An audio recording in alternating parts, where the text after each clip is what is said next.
If that's okay. I don't know what you're doing on Sunday. Hang on a minute. 19th arriving, Hi, everybody. leaving on the 24th. Would that That's be Steph's Sunday? birthday. Yeah. Whose birthday? Just Steffi's. Oh, yeah. To honor Steph's birthday, I might be leaving you that day. Cool. I'm sure that'd be the best present you could give her. Best present I can give Captain Nick and Jilly is leaving. Hi, Make them everybody. appreciate things. Hi. We're just talking amongst ourselves here. No, the Sunday is good. I've got a quiet day Sunday, so I can take you to the airport. And the traffic won't be too bad. No, it won't. No, it won't. No, Okay. I'm thinking I might burn one of my awards passes just so that I have a better chance of being in Delta One. Very nice. I'm all for Good that. idea. I think we're too old to be sitting in the back. Oh, definitely. That's my theory. Hi, everyone. Hello, everyone. Oh, let's see. We have Yeah, Mike we are live. You'd never Kikers, know it, would you, Sonia? Sam Bolog, and we have Ken Hayes, and we have I Call Foxes, which of course is Tim Tokyo Van. Tim. Tim Van Grand Slam. Tim Van Grand Slam. Yeah, and Tanya. Hey, Tanya. There's Mizzou's. Hi. I'll see you next week. Yeah, Mizzou's. You're going to see in person. Mizzou's, maybe? Mizzou's, yeah. We're going to see Mizzou's too. Yeah. And Grinner. Hey, man. Haven't seen you in a while. Oh, he was here a couple weeks ago, 2 or 3 weeks ago, Oh, maybe 3 or 4 weeks ago. okay. But we hadn't Well, seen that's him a for a while. long time before then. Yeah. Alrighty. You know, I think I said this to you, Jeff. We haven't heard from Mohammed in Iraq for a long time. I keep wondering what's up with Oh, him. yeah, we haven't. Yeah. Anyway, we're going to try and get going as quickly as we can, hint, hint, because Captain Nick has a very exciting day with Captain Nigel tomorrow. Do you want to say to everybody what you're doing? We're going to play with ejector seats at the Martin Baker factory in Denham.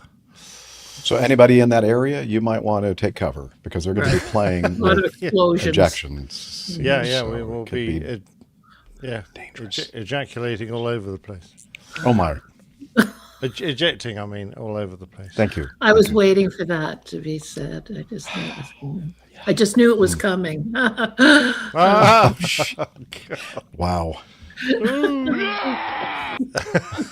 Sorry, everyone. I'm so No, sorry. you're not. No, I'm not. Not at all. at least. Sometimes I amuse myself a lot. All right, I'm ready when you are, Jeff. Okay, hang on. AJ is going to be joining us at some juncture.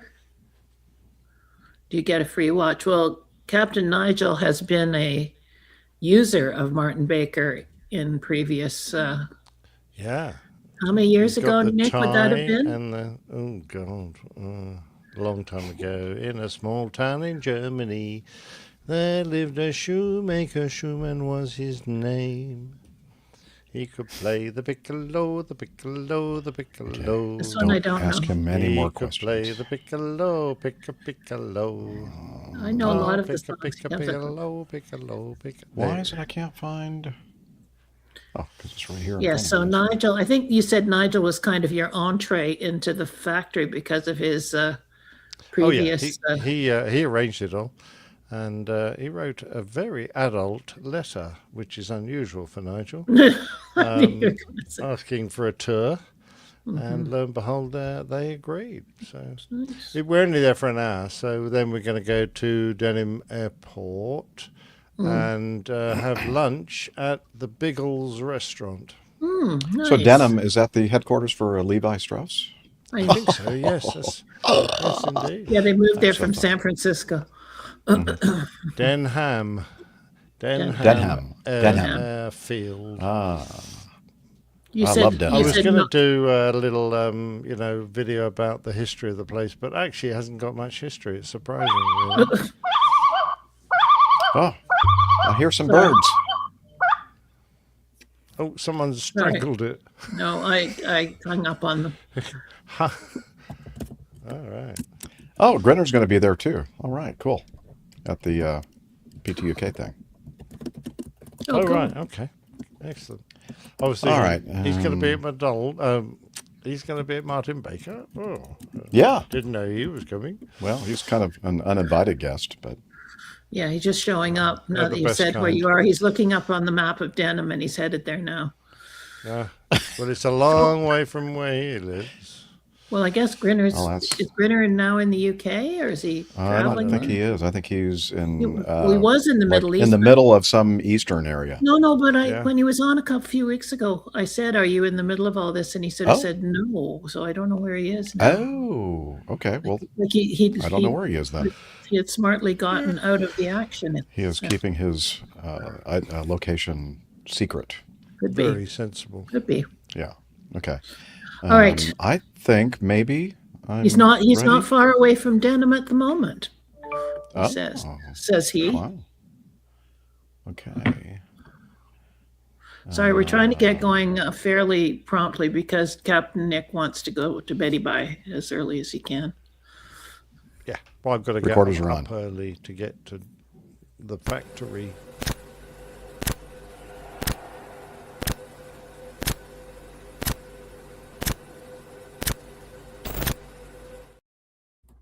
You're listening to the Airline Pilot Guy Show. The view from our side of the cockpit door. WAPG. It's the Airline Pilot Guy. Airline Pilot Guy, episode 708. Yeah, he's up in the sky. It's the Airline Pilot Guy. Hello, you're listening to the Airline Pilot Guy Show, the view from our side of the cockpit door, with your host, Captain Jeff, broadcasting live from APG headquarters in Roswell, Georgia. Today's show is recorded the week of May 11th, 2026. Yeah, he's up in the sky. It's the Airline Pilot Guy. Picture light and he's flying by with the Airline Pilot Guy.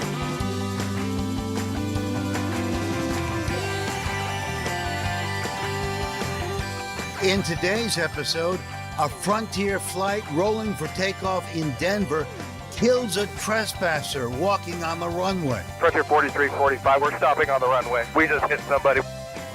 Also ahead, more news and your feedback. So get all settled in. Tray tables and seat backs in the upright and lock positions. Electronic devices powered on. I'm Radio Roger, and Flight 708 is ready for pushback. Thank you, Radio Roger. He's an award-winning TV and radio reporter currently at the #1 all-news station in the nation, 1010 Wins on 92.3 FM in New York City. Welcome to the Airline Pilot Guy Show. It's an aviation podcast covering the latest in aviation news and answering your great feedback. I'm Captain Jeff, former U.S. Air Force pilot. Pirate? No, pilot. Well, some people would question that. And retired Delta Airlines captain. I was a pilot there at Delta for 35 years. Recently retired. All right. And, and then when I also say this. Welcome to the Airline Pilot Guy Show. No, I just did that. Shoot. All right. So I'll edit all this out. This is the first time you've done this, isn't it? No, no. Ah, shut up. And also joining me, and I'm so happy about it, from his Garden View studio, in Hartford, Hereford, and Hampshire. retired professional dog photographer, former RAF, RAAF fighter pilot, a retired Airbus A330, A340 captain for Virgin Atlantic Airways. It's Captain Nick. Hello again, Captain Jeff. Hi there, Liz. Great to be back on. Thank you very much indeed. Now, the show number today, 708. Now, last week we did 707, which is, of course, the iconic American Boeing four-engined airliner. But 708 relates to November 708, Papa Alpha, which was the very first Boeing 707 ever built. First flying in December 57. So that was the first actual 707 after the Dash 80 series of the prototypes. It was purchased by Pan American, the launch customer for the 707, after Boeing had completed flight testing using that aircraft as a flight test machine. Sadly, they called it Clipper Constitution. But as it was named, it came to grief in 1965 due to a navigational error. The aircraft was destroyed when it flew into high ground called Chances Peak. So they were taking their chances on the island of Montserrat while on a bad weather approach, trying to land at Coolidge Airport and Antigua. Killing all 30 on board. How sad. Very sad. That is sad. Just par for the course. Quite typical for your show number introduction. When you look up a number, that's usually all you get is crashes and death and destruction. I know. That's why we're always excited when we don't have any of that stuff. Anyway, speaking of excited, we also have, from her studio in Toronto, Ontario, Canada, a retired financier and aviation enthusiast, spreadsheet master, and our producer. It's Liz Piper. Here I am. And yes, he does have his recorders on, everybody. So you can breathe easily. It's all I guess good. you didn't hear me say that before we started the intro. But well, anyway, I just want to make sure that they're not just worried. You know, Recorders now they can focus on the quality content that is coming up. Good luck with that. Have a good show. Right. Cheers, Liz. Okay. She cut herself off again. Gone. Yeah. All right. And yeah, you did. Just a little. Well, you didn't linger longer enough. All right. So let's move on and do some news. What do you think? Definitely.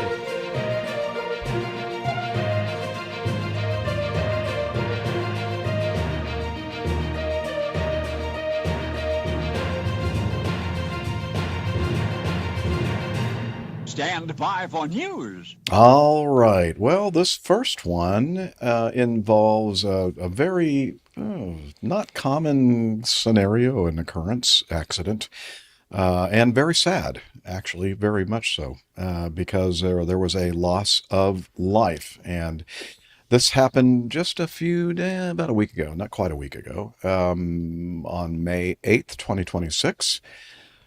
Frontier Flight 4345. They were performing a flight from Denver to Los Angeles, and they were rolling for takeoff from runway 17 left.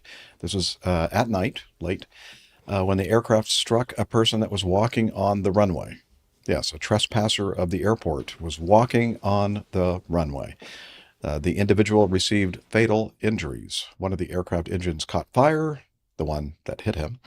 Smoke filled the cabin rapidly, and pilots directed an evacuation. So let's take a look at this video, shall we? It's waiting for me to read this. Here we go. Frontier Flight 4345, Denver, RNF to Go Rock, runway 17 left, clear for takeoff. RNF Go Rock, 17 left, clear for takeoff, Frontier 4345. This is via VAS Aviation, using sound recordings from ATC app. Scholar, Frontier,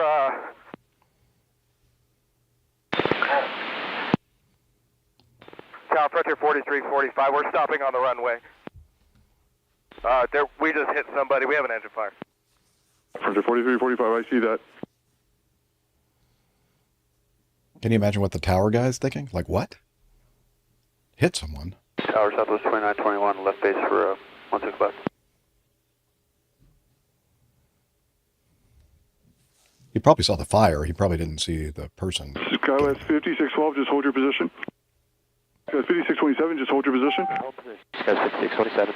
Southwest Frontier 4345, I'm going to be rolling the trucks now. Can you the souls on board and fuel remaining? All right, 4345. We have 231 souls on board. We have 21,320 pounds of fuel on board. There was an individual walking across the runway. Okay. We are rolling the trucks down.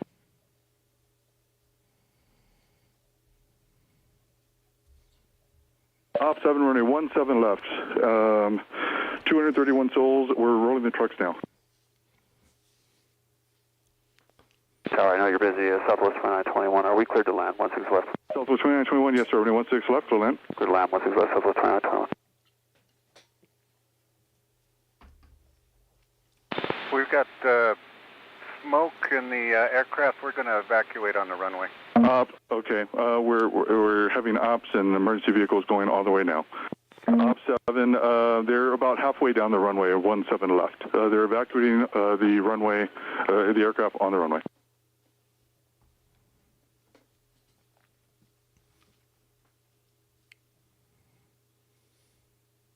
All right. I think that's probably enough from that one. Have another piece or another clip that is kind of like, I'd call it B-roll, but let me hit play. Warning, distressing content. So if you're watching the video and you are easily distressed, you'll see on the security camera video, the individual walking across the runway.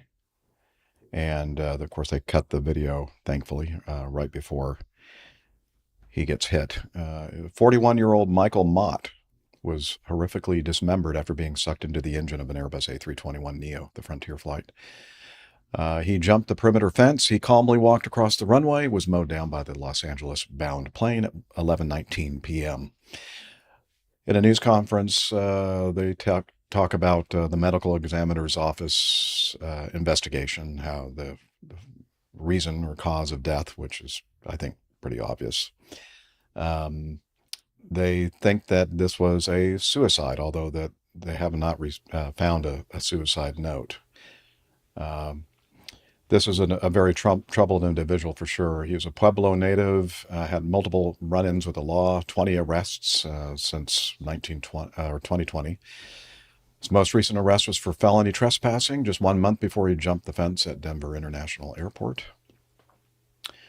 Plane was on the way to LA. There's some video from the passenger cabin on the right side, just forward of the right-hand engine, or I don't know if it's forward or aft actually, but you can kind of see the engine fire on the outside. Now, there's some concern about this emergency evacuation and the fact that many people didn't heed the instructions to leave their personal items on board the aircraft. And in fact, I think in one report I heard, they talked about the fact that 3 men, even though a flight attendant was trying to keep them from going through the door and onto the slide, they pushed past her and actually went down the slide before the slide was fully inflated. And that could have resulted in catastrophic circumstances for those behind them who are waiting and following instructions. So Juan Brown on Blancalirio YouTube channel addresses this, and he was quite upset about this whole thing and the fact that the NTSB, he's pleading with the NTSB to please investigate this and see what are we going to do about this situation where people are just not following instructions. What do you think about all this, Captain Nick?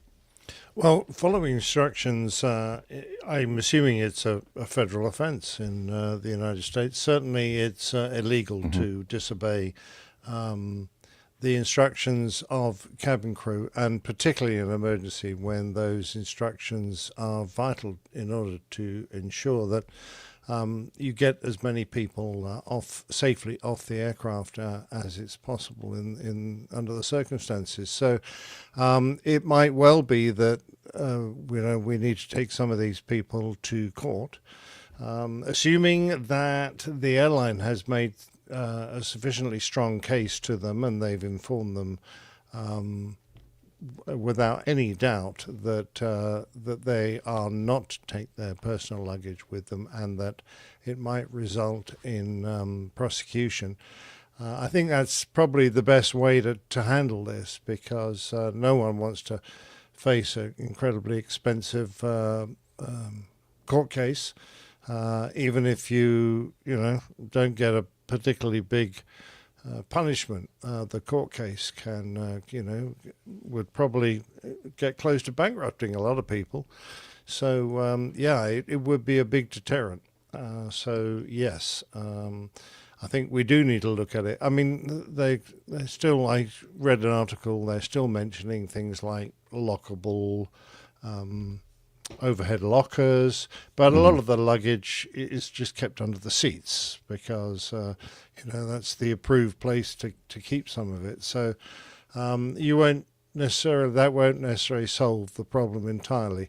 And of course, there is the argument that people will try to still get into the lockers, even if they're locked, and that will delay the evacuation as well. While people stand up in the aisle, instead of making their way rapidly to the exits, they'll just block the aisle, complaining that they can't get their bags out. I don't know. So yeah, it's something that needs to be handled. My personal feeling is that good publicity, make a strong case for the safety aspects, and the fact that impeding an evacuation may cause loss of life. And if people realize just how seriously the authorities are going to take it, then I think they will start to behave better. Well, let's hope.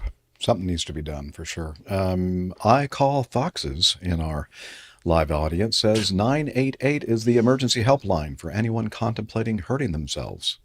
Pass it on. Okay. In the United States. In the United States, yes. We should I feel, of course, it's absolutely dreadful for everyone involved in this incident. But let's just have a thought for a minute. They probably got a glimpse of this guy, and he disappeared under the wing, and, they got an engine failure, which they're dealing with. The great majority of suicides using a method of transport as the way to kill yourself affects train drivers. And I don't know about the United States, but it's surprisingly common here in the UK. And for those drivers, it's very immediate for them, because they are looking out of the windshield right down onto the tracks and someone throws himself in front of their train. And my son, when he used to commute to London, used to have delays probably once a week for a suicide on his one route. So you multiply that by the number of routes there are around the country, and you realize what an amazing statistic it is, and how awful it is for the train drivers. Not really our issue here on an aviation show, but there are people there who have it worse than we do. It's pretty rare. This is the first case I've heard of someone deliberately killing themselves by running in front of an airplane. We've heard of alligators being hit by airplanes, and deer, and dogs, and other things, clobbering kangaroos, getting clobbered by airplanes. But it's pretty unusual for someone to deliberately run in front of an aircraft taking off. Yeah. I think that here in the U.S., if it does happen, I'm sure it does, but I don't recall really hearing that much about it. But I have all the cases of what you just mentioned, the train operators and people committing suicide. It seems, I don't know, I could be wrong, but it seems like we hear a lot more about that over in Europe than over here in the U.S. And Liz was saying something that in Canada. We rely on trains for public transport, common. Perhaps a bit more. Right.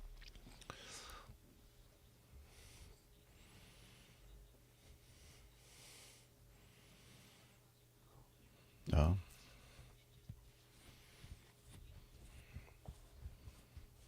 I see.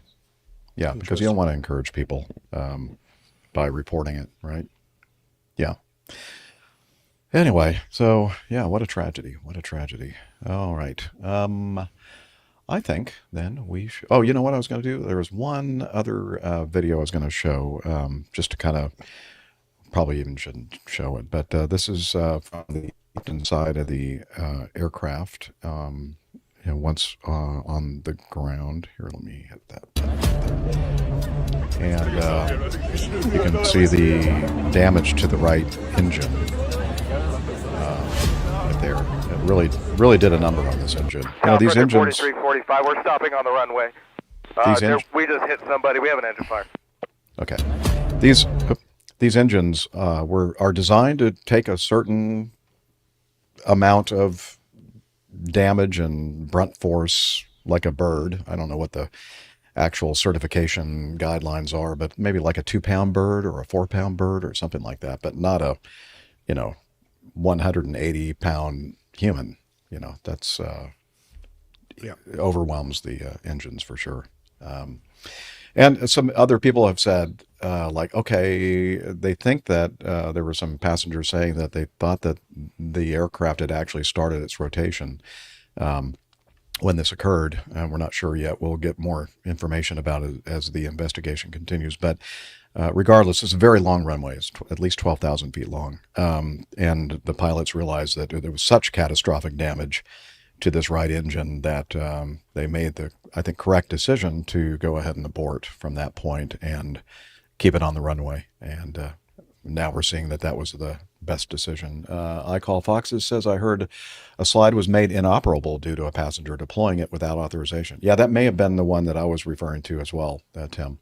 The gentleman that refused to heed the flight attendant's instruction to wait until the slide was fully deployed. Anyway, enough of that. I'm sure we'll hear more about this incident in the future. Let's continue on with the next news item, which is, I guess we are going to cover this. This is from NewYorkTimes.com or NYTimes.com. A new NTSB report into the deadly China Eastern crash suggests that there was a struggle in the cockpit. Let's see, this this crash occurred in 2022, killing all 132 people on board. Pardon me? Yep, we did cover it. Yeah, I remember. Let's see. For more than 4 years, the final moments of China Eastern Flight 5735 remained shrouded in secrecy, with few clues to a baffling descent from 29,000 feet that left no survivors. Now, new data from the Boeing 737 suggests that the crash was no accident. The plane's fatal dive was a deliberate act initiated from within the cockpit. So it looks like another story about suicide, except this time it was the operator. Following what appears to have been a struggle for control of the aircraft. The plane was operated by highly experienced pilots, been traveling from Kunming in southwestern China to Guangzhou when it plunged almost vertically into a hillside, driving pieces of the aircraft as deep as 60 feet into the earth. Wow. The report by the National Transportation Safety Board shows that the dive began when pilots pressed the cutoff levers. Well, they don't really press them, they move them. Essentially fuel switches for both engines. Yeah, they are fuel switches for both engines on the plane mid-flight. Pressing down the two levers simultaneously stopped fuel flow to the engines and shut them down. Almost immediately, data from the cockpit controls show the plane entered a terrifying dive and spun in at least one 360-degree roll. The data shows that the control wheels in the cockpit, one each in front of the captain and first officer, were turned to produce that roll. Okay, so they weren't turning them to stop the roll, they were turning them to induce the roll. The herky-jerky back and forth movement of the wheels suggests that at least two people were fighting to turn them in opposite directions. That could mean that two pilots were struggling over a single wheel, or that the captain and first officer were pushing in different directions on their own wheels, their own yokes, which are set to move in unison. Obviously, the person writing this article is not an aviation expert. Does herky-jerky give you a clue? Yeah, a little bit. And the wheels. Yes. And fighting over one wheel? No, they wouldn't be doing that. Okay. Anyway, So more information is in this article. If you'd like to read more, we'll have that in the show notes.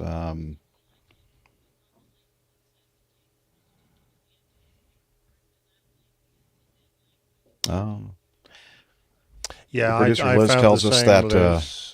the link to the actual report was a dead end, a dead link. It just says you haven't got authority to view this. So, are you not a member of the National Transportation Safety Board, Captains Nick and producer Liz? Well, then why are you pushing? Why are you pressing that link?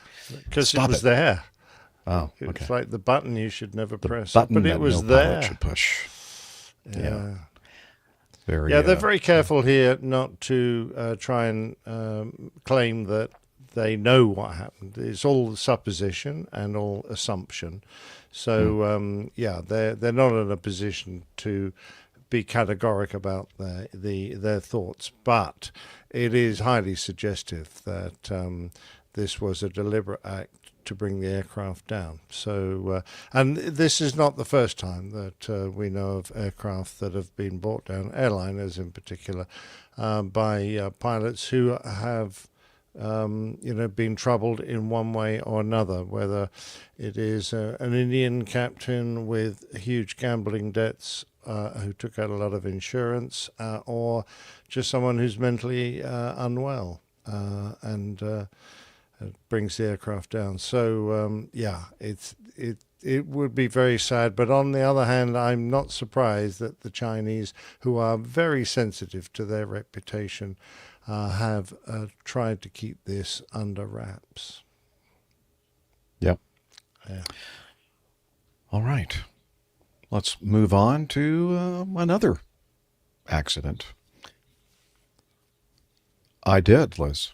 Yes. It's all queued up. If you'd like to put that on the have you got some screen. whitewash handy, Jeff, for this story? Oh yeah. Well, I don't, because I think the people in this article are the people that were investigating this. Used all of it, I think. This is from the Peninsula Cutter or Qatar.com. Interesting. Although this occurred in La Paz, Bolivia. And we did, excuse me? Oh, well, I'm glad you found it. Yes, good.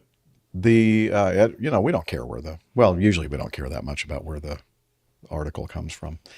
Although there are some that are a little questionable in my mind. Shingles doesn't care, nor does Jeff. All right. So this from the PeninsulaCutter.com. Errors, bad weather caused deadly Bolivian military plane crash.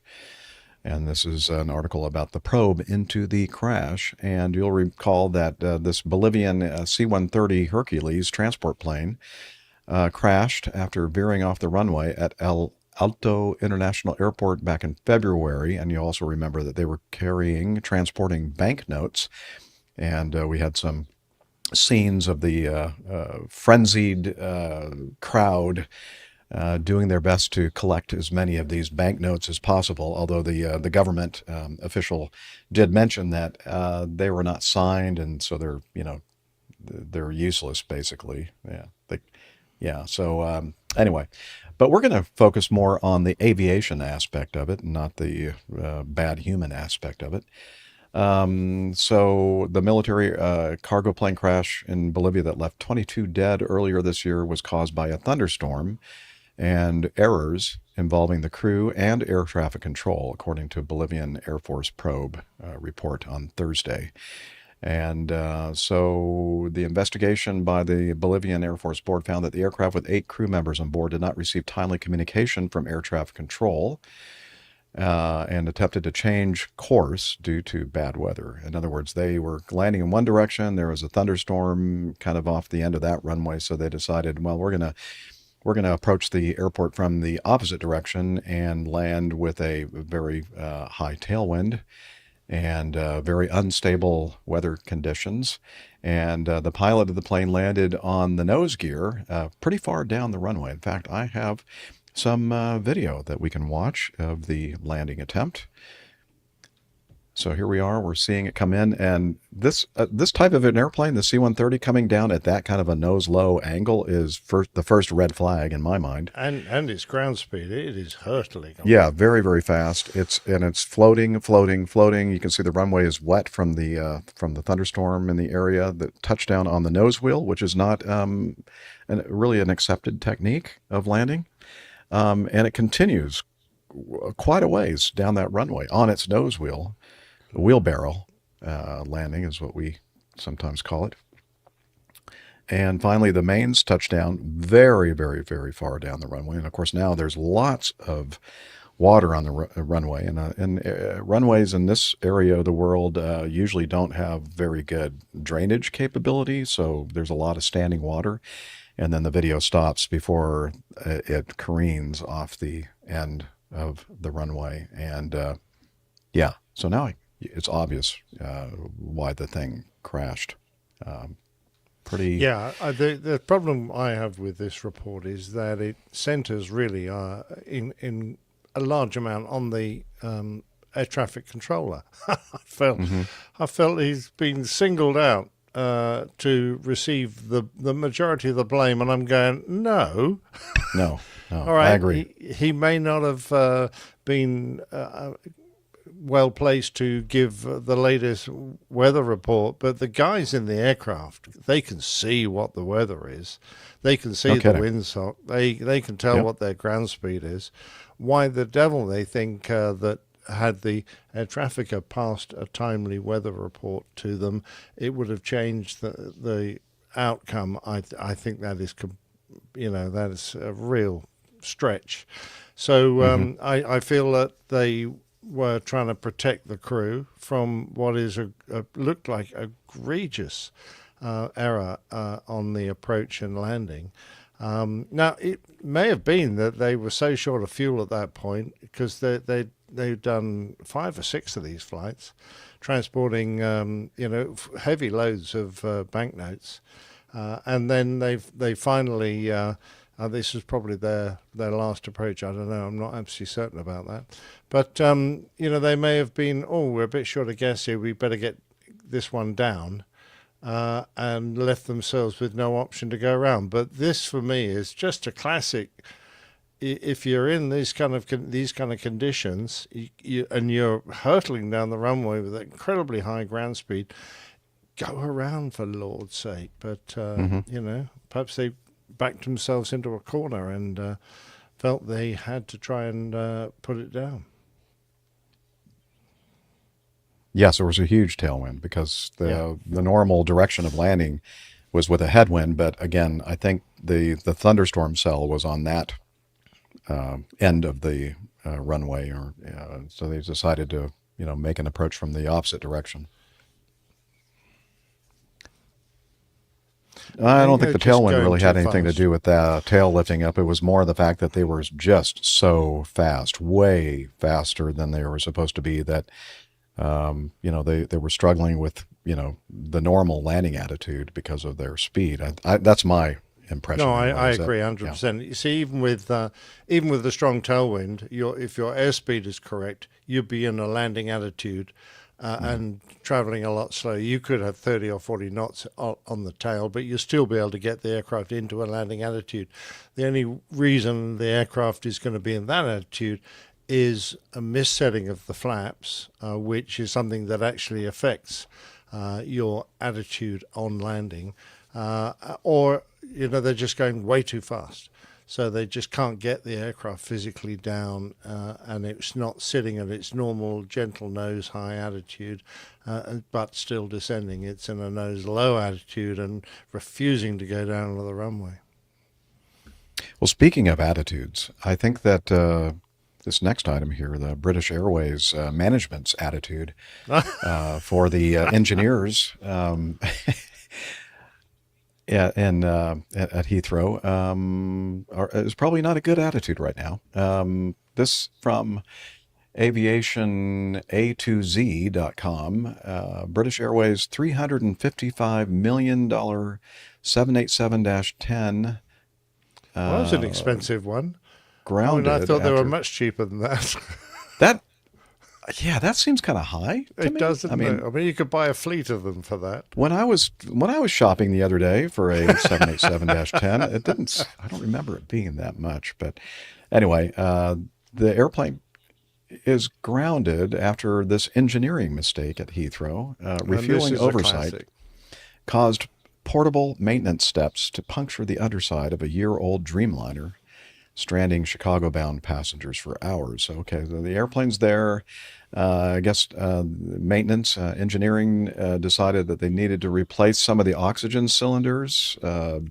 So they go up and they bring the portable maintenance, yellow painted maintenance ladder steps, whatever you want to call it, to make it easier to bring the oxygen cylinders inside. And I'm assuming it must be like crew oxygen because the almost all airliners now, except for maybe really, really old ones, have the oxygen generator technology over the where you're sitting in the cabin. But anyway, so they decide they're going to get these steps out and make it easy to open the hatch and get the job done. And they weren't paying attention to the fact that the fuel truck comes up and starts refueling the airplane. What happens is when an airplane gets heavier, when it's sitting on its landing gear on the ground, the struts start to compress and the actual airplane starts lowering itself, and it lowered it. Probably a very insidious kind of thing, but probably nobody really noticed it happening until it did. And the airplane basically settled on these maintenance stairs, and the maintenance stairs punctured the fuselage skin and got stuck there and did a lot of damage. So. Yeah, Wah, I mean, wah, wah. I think it's a lesson that every person who takes aviation seriously, whether it be a Cessna 150 or the biggest aircraft in the world, or a 787, as you refuel, the oleos in the undercarriage are going to compress down, and the aircraft's going to get a bit close to the ground. So, you don't put things under the aircraft that could get crashed or could damage the aircraft, and that's exactly what they did.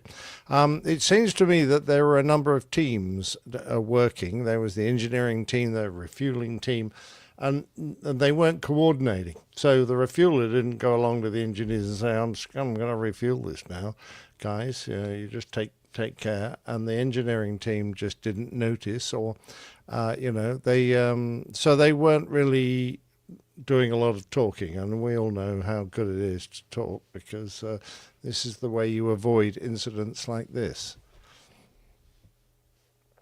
Communication is so important. And what I'd like to do right now is communicate that Alpha Juliet has joined us. Welcome, sir. What?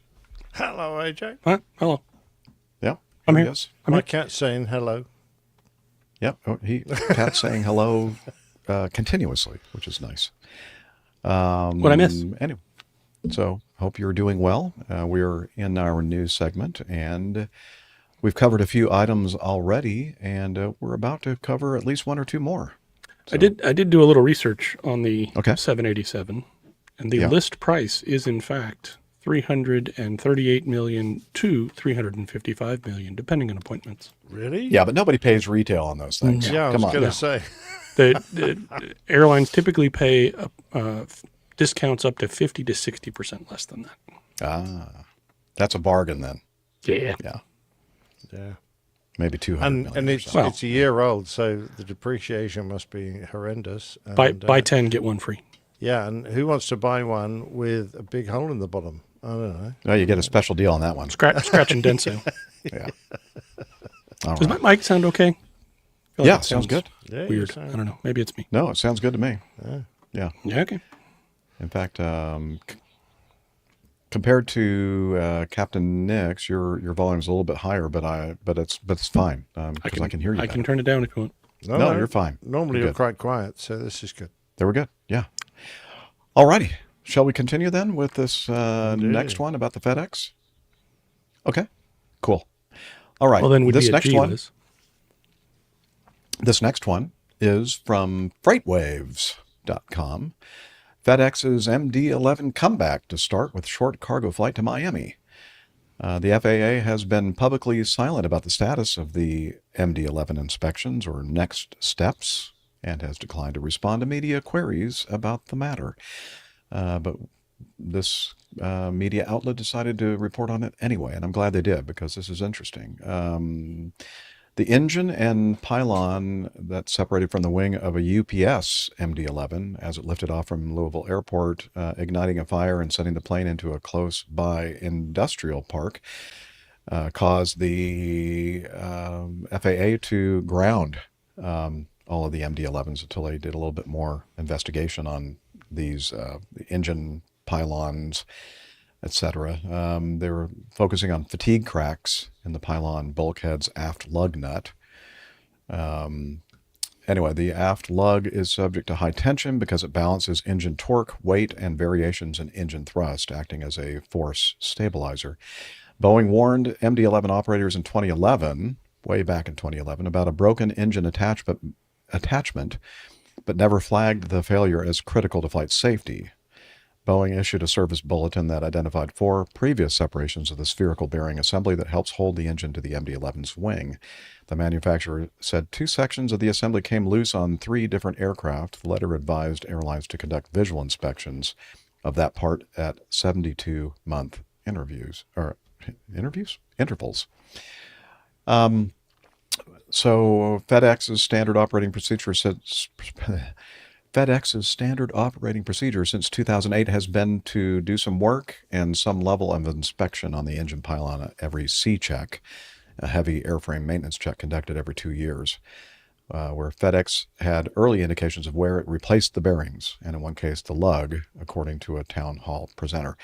Boeing Service Advisory added a detailed visual inspection to the aft lug and bearing every 3rd C-check.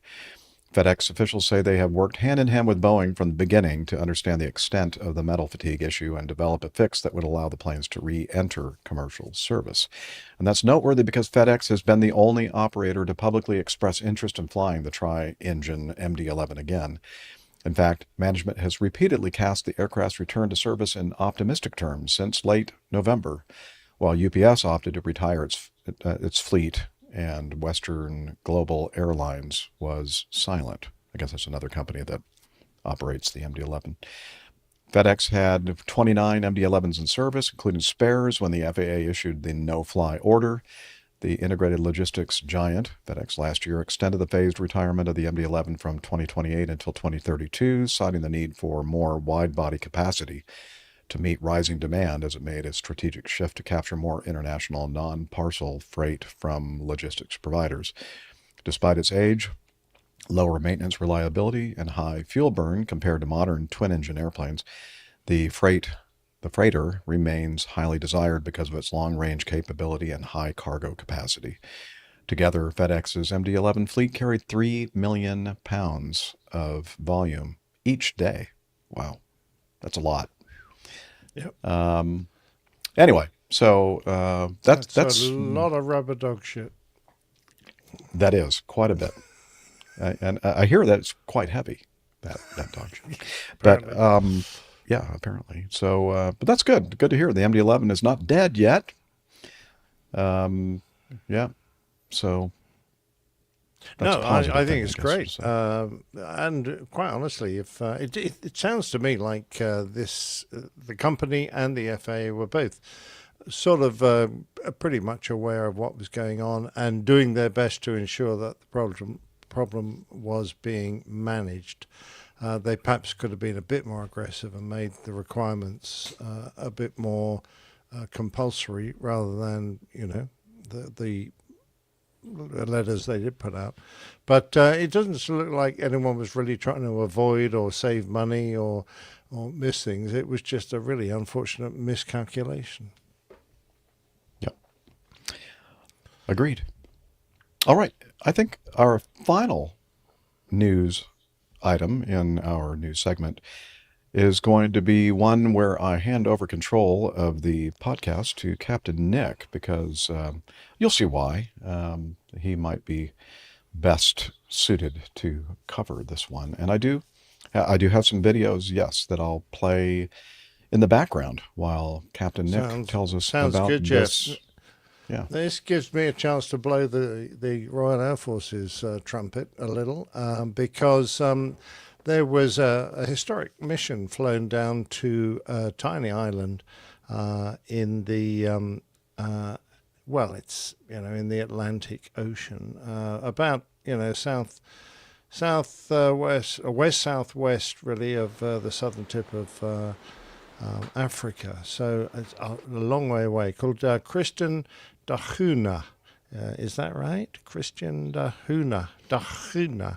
Anyway, it's in the South Atlantic Ocean, and its closest landmass away is about nearly 2,500 kilometers away, the southwest coast of Africa. It's a volcanic archipelago, and it's part of the British Overseas Territory of St. Helena, Ascension Island, and Tristan da Cunha. The main island is the only inhabited island in this small archipelago, but it is so small and it has a damn great big volcano in the middle of it. So there's no where to build an airport, and there really is, with only 250 people living on it, it's not viable for them to go to the expense of building an airport. So it's served by ships that come and sort it out. So when a very nice chap was taken off the cruise liner that we've probably all heard about in the news with a severe illness caused by the virus that had broken out, the hantavirus, on board this ship. He was taken to the island where he lived, and sadly he during his isolation there he contracted this illness, and the island has quite limited medical facilities, and in particular, since there are two types of this virus. There's what they called let me think about it. An old version and a new version, old world version. That's right. Which doesn't really have too many issues that he was suffering from. He was suffering from the new world virus, which does affect the lungs, amongst other things. So he needed a lot of oxygen, and the small hospital in the island was quickly running out. I mean, I think the population of the island is only like 211 or 216, so it's something not like a big that. population. So they needed some urgent medical assistance. Now, the RAF leapt to this, and considering the distance, it was a pretty good mission to fly. They got an A400, which we have a few, and they got a Voyager tanker, which is basically an A330 that I used to fly, and the two of them set off to fly down to this island. Now, they stopped off at Ascension to refuel, and then carried on the relatively short distance, only another 3,000 miles from Ascension, to get to their destination. All the time, the A400 transport aircraft, propeller-driven things, not terribly fast, but it certainly is a very useful tactical aircraft, was taking fuel from the Voyager tanker. And then when they arrived over the island, they a team of Pathfinders. Now, the Pathfinder parachutists go back to World War II, when they were sent in to areas where they were expecting, the military forces were expecting to land. Possibly they were there to set up landing zones and rough airfields and things.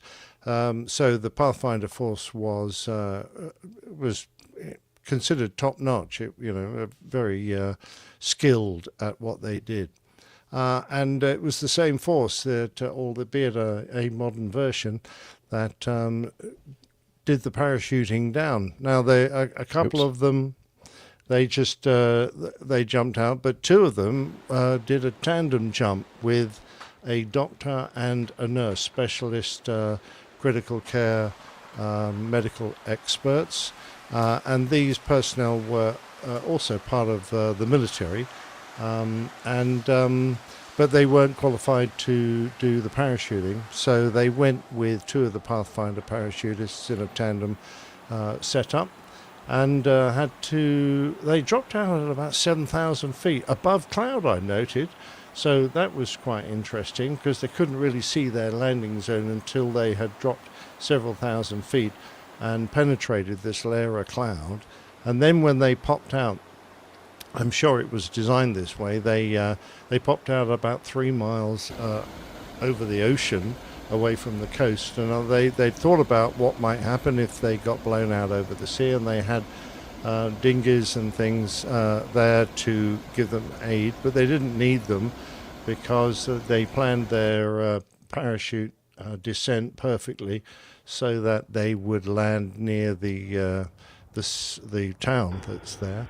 And then the A400 went round again once they were safely on the ground and dropped all the supplies they needed, 3.3 tons of vital medical cargo and oxygen cylinders on 3 runs they did to drop all this equipment out. Sorry. And the resident who was ill, who was identified as former police chief Conrad Glass, got the assistance he needed, and we'll hope, of course, that he recovers successfully.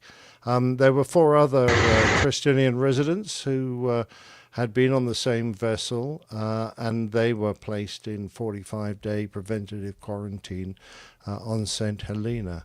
Over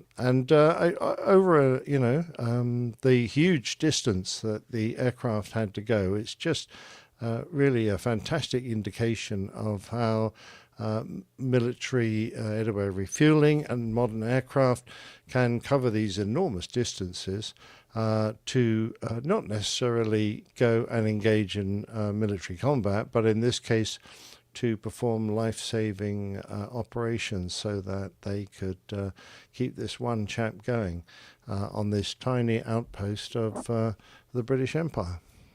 I'm sorry, I keep interrupting you with the noise of this second point of view, or POV, from the parachutist's camera, and I'm trying to figure out how to get the volume down to a reasonable level. So let me hit play. I'll put the fingers in my ears. Oh, okay. That'll help. Everybody that's watching this live, the video, go ahead and put your fingers in your ear.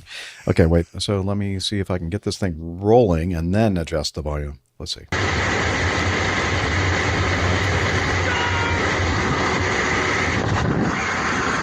There's a lot of shouting and screaming. I don't think they're actually screaming. I think they're just giving commands, and it's very noisy.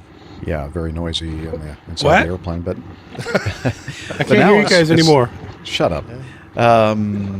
So here we go. As Captain Nick mentioned, they were over the ocean when they popped out of the clouds, and now we're seeing them approach the village or town of St. Helena and touchdown. But wow, that was he stayed on his feet. That's pretty good.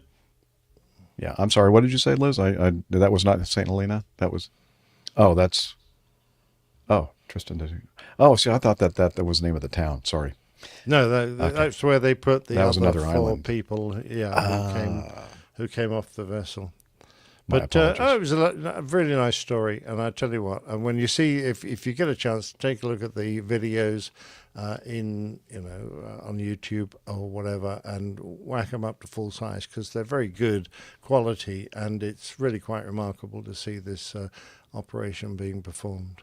Yeah, what an amazing mission that they embarked upon to save the life of one human, which is pretty pretty amazing. Yeah, we were talking about this before we started recording the show today. That they jumped in, parachuted in, and I guess they're going to have to, since there's no airport there, they're going to have to ride a boat home eventually. So they could swim. Yeah, but they'd have to be really, really good swimmers. But we do have a comment from our live audience from Mazut's Karim, Dr. Karim. there are probably some unemployed oxygen techs from Heathrow who could go and help. Oh, yeah. Yeah. Good point. Good point. Well made. Maybe. Yes. Oops. That's funny. I do have one question. Do you think we could fit another one or two propeller blades on the A400, though? I don't think it has enough. No, I don't think there so are either. a lot of propeller blades. It does look. It does look very fascinating. They're a really wacky shape, aren't they? Mm-hmm. I love that retreating blade tip to try and prevent it going supersonic at high speed. It's I will say clever that stuff. having seen a A400 in person, they're pretty impressive aircraft. They flew one into Oshkosh a few years ago, and it was pretty impressive. Yeah, the only thing wrong with it, it's got the tail of a, I don't know what, but it's the biggest tail. I thought the F3 Tornado had a big tail, but that tail is enormous. I mean, yeah, I don't know if it's. Well, I don't know if I some like people like big tail, tails. I cannot lie. Oh.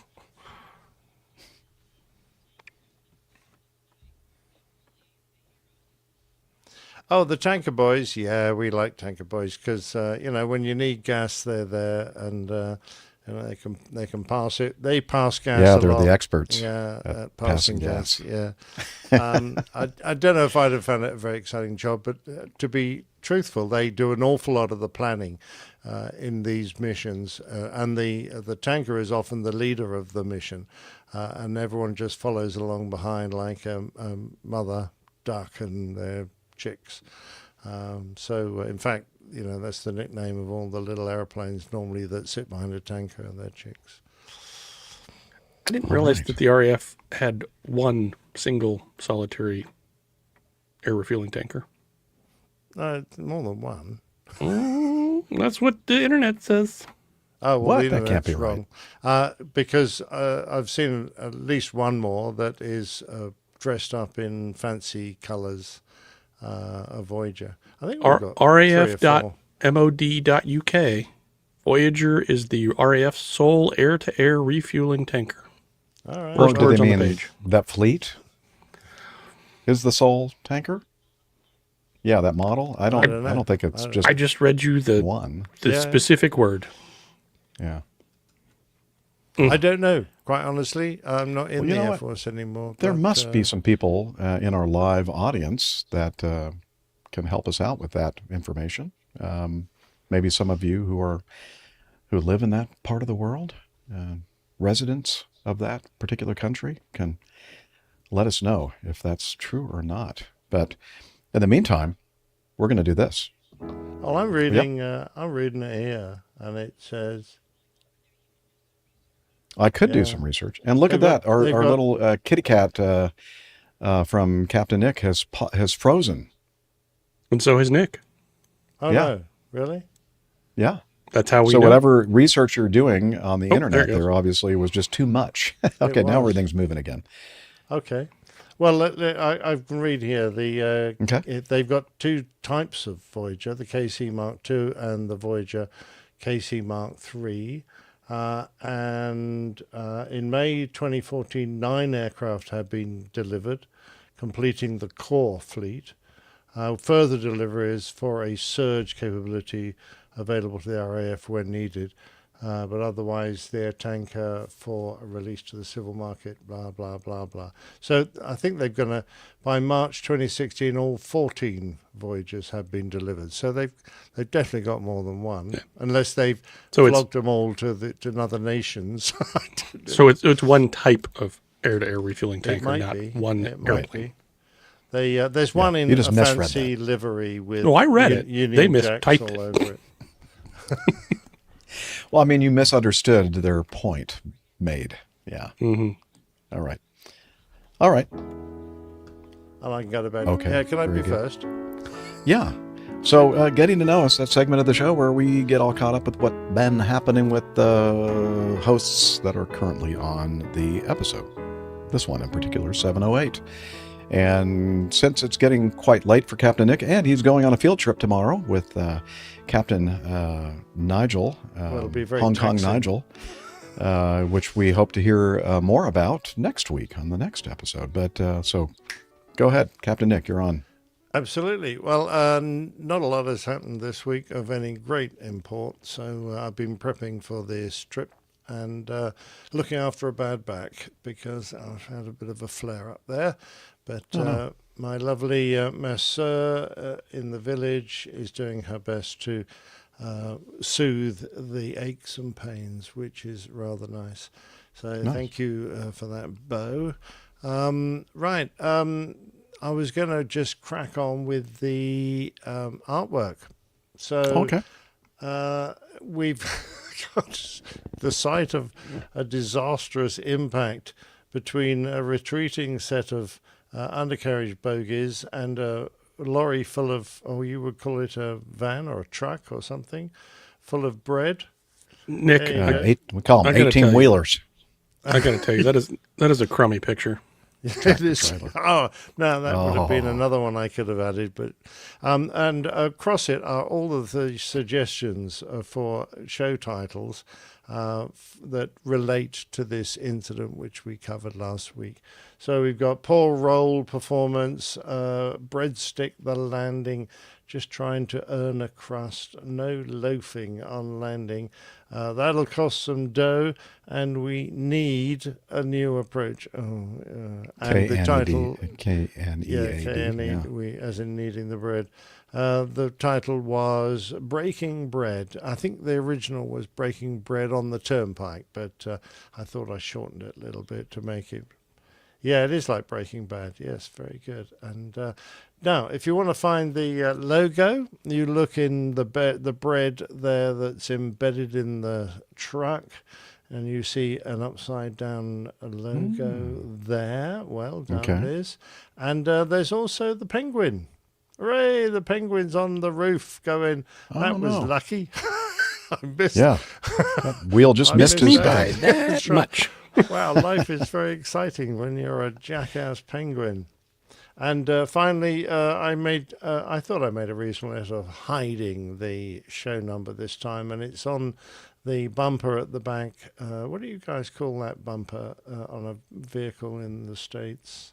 A bumper. You call it a bumper? Okay, it's on the bumper, like a number plate, and there it is in the middle, APG 707. So just down, just stop in the middle of that there.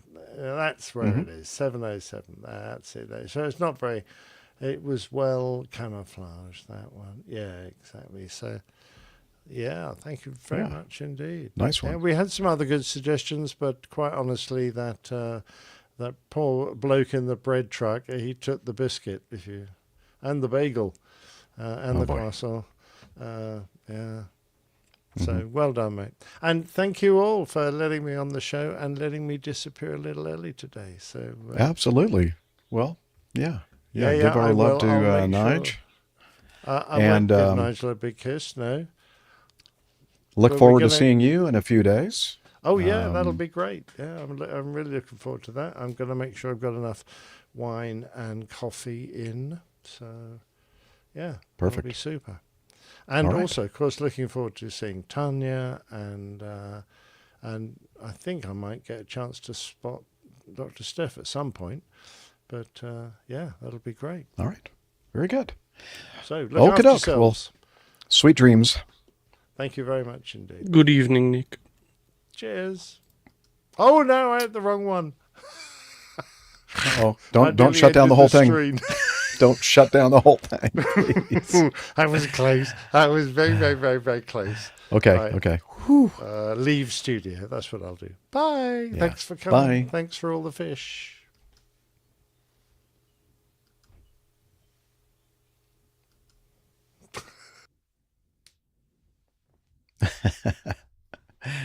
Okay, good. He figured out the correct button to push.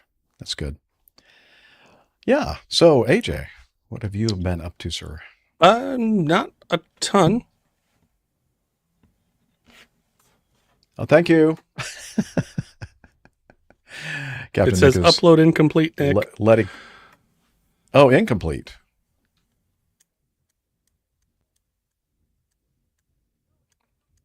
Nope.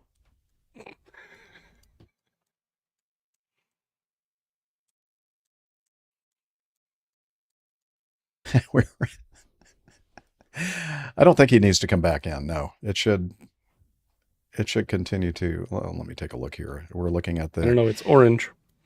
It was orange. Yeah. You need to. Yeah, you need to come back on the page because that it only happens. The upload only happens when you're actually. Yeah. Come back. Okay. He's back in the studio.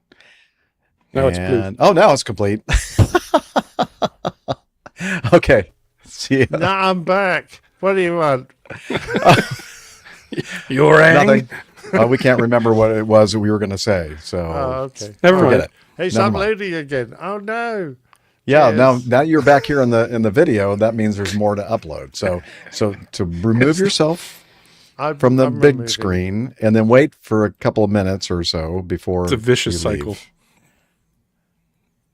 Not really. No, everything has been as far Now as it's complete. I know, has been Quick, pretty Nick, good. leave while you can. Anyway, okay, Escape, run. all right. A little behind the scenes action there for those watching the video. Okay, we just passed the 1 hour mark. Good. Okay, so now AJ. Anyways, yeah. Just did a little flying over the weekend. Got a cool picture that I've been trying to get for a while, which is right over the top of Hartsfield. So I think that kind of came out pretty cool. So Yeah, did you have like a really long pole with the camera at the end of it? Yes, it was tremendous. It kind of did a little weird things with the aerodynamics as well, but it was like 60, 65, 70 feet long. Well, who was in the other airplane? There was no other airplane. It was on a pole. We just said it's a selfie stick. Okay. Yeah, well, I know. That was a joke, though. Oh. Or I thought. Maybe not. So in the other airplane was our maintenance director, Stephen. You know Stephen. Oh, yes. Stephen. And Skylar from work. So oh, yeah. I know Skylar, too. Okay. Mm-hmm. Yep. Very good. And so got to go down there and drop that airplane off on Friday and pick it back up yesterday. So a little more maintenance work done on it for the avionics stuff. Okay. And other than that, just working and cooking. So. Work. What have you been cooking lately? Did some steak. Did fried chicken. Fried chicken was good. Did a bunch of fried chicken on Tuesday. Southern fried chicken. Mm-hmm. Extra crispy. Mm. Yeah, kind of normal stuff. Okay. Did a cottage pie. Ooh, that sounds good too. Now, cottage pie, is that the one that has like the pastry crust on top? It's just like shepherd's pie, but with beef. Oh, so we were having that discussion to earlier, weren't we, Liz? About what people call shepherd's pie actually is not shepherd's pie, because if they're using beef, right, that's not a shepherd's pie, that's a cottage pie. Cows don't have shepherds. Yeah. Okay. Wonderful. All right. Very good. Thanks, AJ. Good to have you with us. And me, I've just been doing the old, I've been singing kind of thing, and editing the show, and pretty much it. Not a lot of stuff happening, but I am getting excited about getting things ready for traveling over to to Jolly England to meet up with Captain Nick and stay with Captain Nick and his lovely wife Jilly, and we'll see some other members of the APG community while at Casa Anderson, and then that'll be earlier in the week, probably Tuesday arrival. And then on Friday, Captain Nick and I will get in his, what does he like to call his little roadster, Liz? The Red Lady. And we'll head up to Duxford and take part in the wonderful celebration, 600 episode celebration of the... Oh, okay. Well, Liz is saying maybe he'll be utilizing the Volvo and not the Audi. So I don't know. But anyway, be riding in surface transportation up to Duxford. Tanya can just sit up in the back between the seats like a parade. Yeah. Tanya can yeah. It's a convertible. Yeah. You can sit on my lap, Tanya, if you'd like. The plan is the plan is that we will record a show at Anderson Manor, and I'll do my best to keep Captain Nick from knocking over any bottles or glasses of beer on the equipment. I'll try to keep my equipment, electronic podcasting gear, to a minimum and keep it elevated. Pardon me? I'll try to keep my powder dry. That's another thing I need to add to the list. I need to bring my powder. Can you take powder on an airplane? Well, it depends on what type of powder. Talcum, I think, is I feel like there's accepted. a lot of powders that you can't take on an airplane. Yeah, there are a lot of powders that probably they frown upon. Anyway, so yeah, we look forward to that next week. We'll keep you posted. Liz will keep you posted if you follow us on the social medias. I don't know. Let's look at us do our pre-show planning right now while we're recording a live episode. Look at us. I don't know. I think we're going to do like a regular episode. I don't know. Unless you want to just take the week off and then we'll just come up with something else. I don't know. We'll see. Not sure. Really haven't thought that far ahead. I mean, you know me. Tanya said you can just tie her to the roof. Day of. Tanya said what? Tie her to the roof. Okay. Sure. Alrighty. Yeah. So that's pretty much it for me. So I guess we can end this action-packed getting to know segment. Yeah. And I guess why don't we just do a quick coffee fund announcement just in case somebody out there might want to contribute to our show financially. Johnny, how much more coffee? No thanks.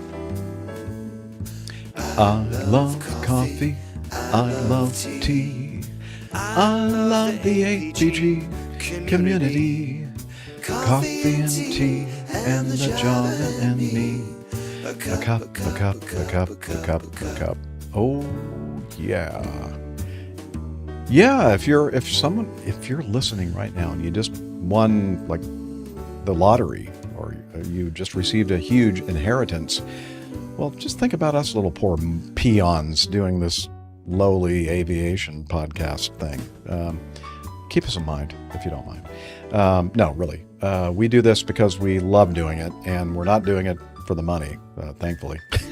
But if you're somebody who wants to contribute to the show and kind of take a little ownership in it and give us some value for the value that you receive, or at least pretend that you receive, a couple different ways to do it. That's called the Coffee Bar Club or the Coffee Fund. And the number one, the OG, well, not the number one, but the first way, the OG was the classic method, which is basically a PayPal contribution site. And the other way is to become a patron of the show via patreon.com, where you pledge a certain amount per episode. And yeah, that helps out a lot and gives us motivation to continue. So if you're thinking about it, head over to airlinepilotguy.com/coffee. You'll be glad you did. We will too. All right. And I guess we're ready to do some feedback. And we were on just a little over an hour then, huh? Oh, so it looks like it's going to be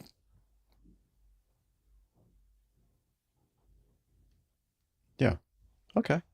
So potentially a shorter show again for this week. So let's do some feedback, shall we? I'm going to hit this little button right here.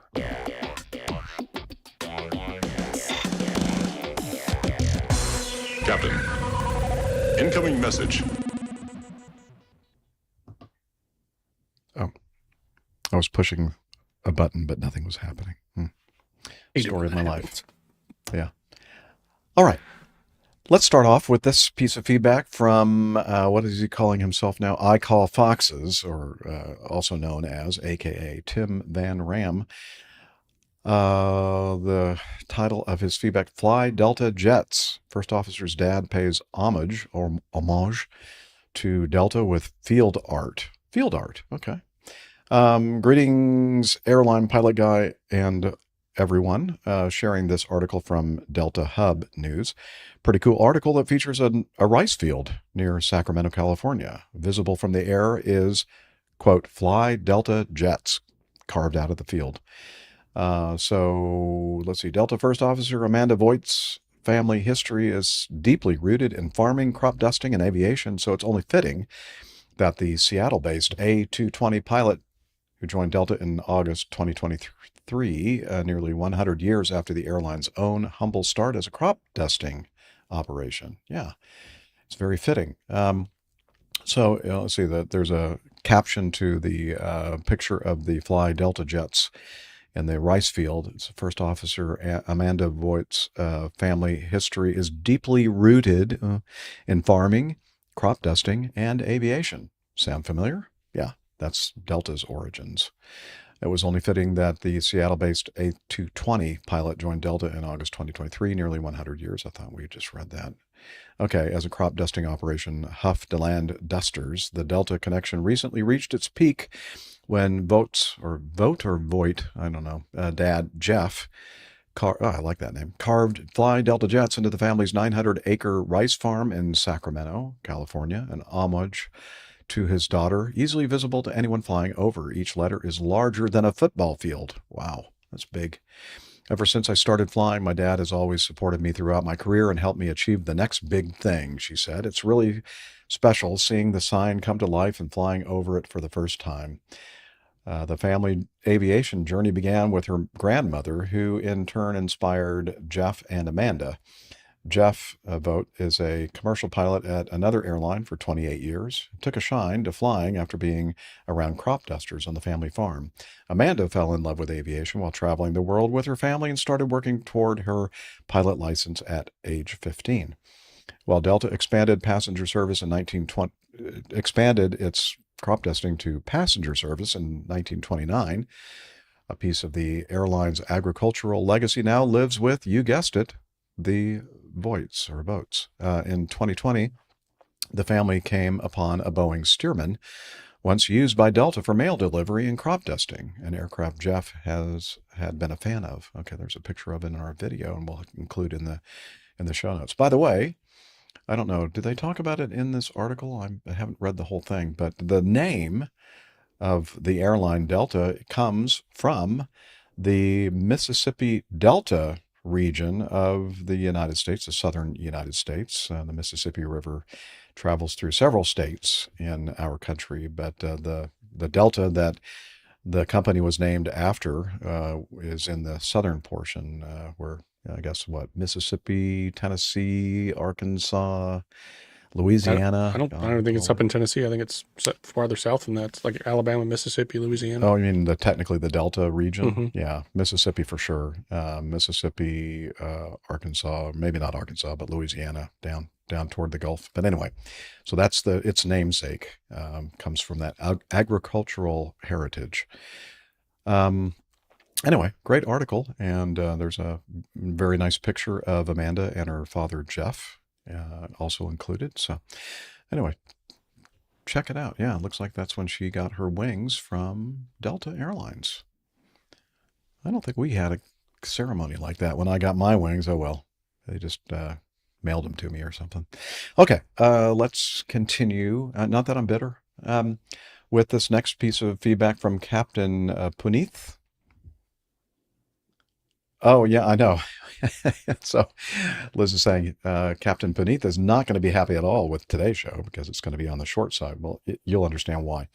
Dear Captain Jeff and APG crew, just realized that it's been almost 2 years since my last feedback. Time flies indeed.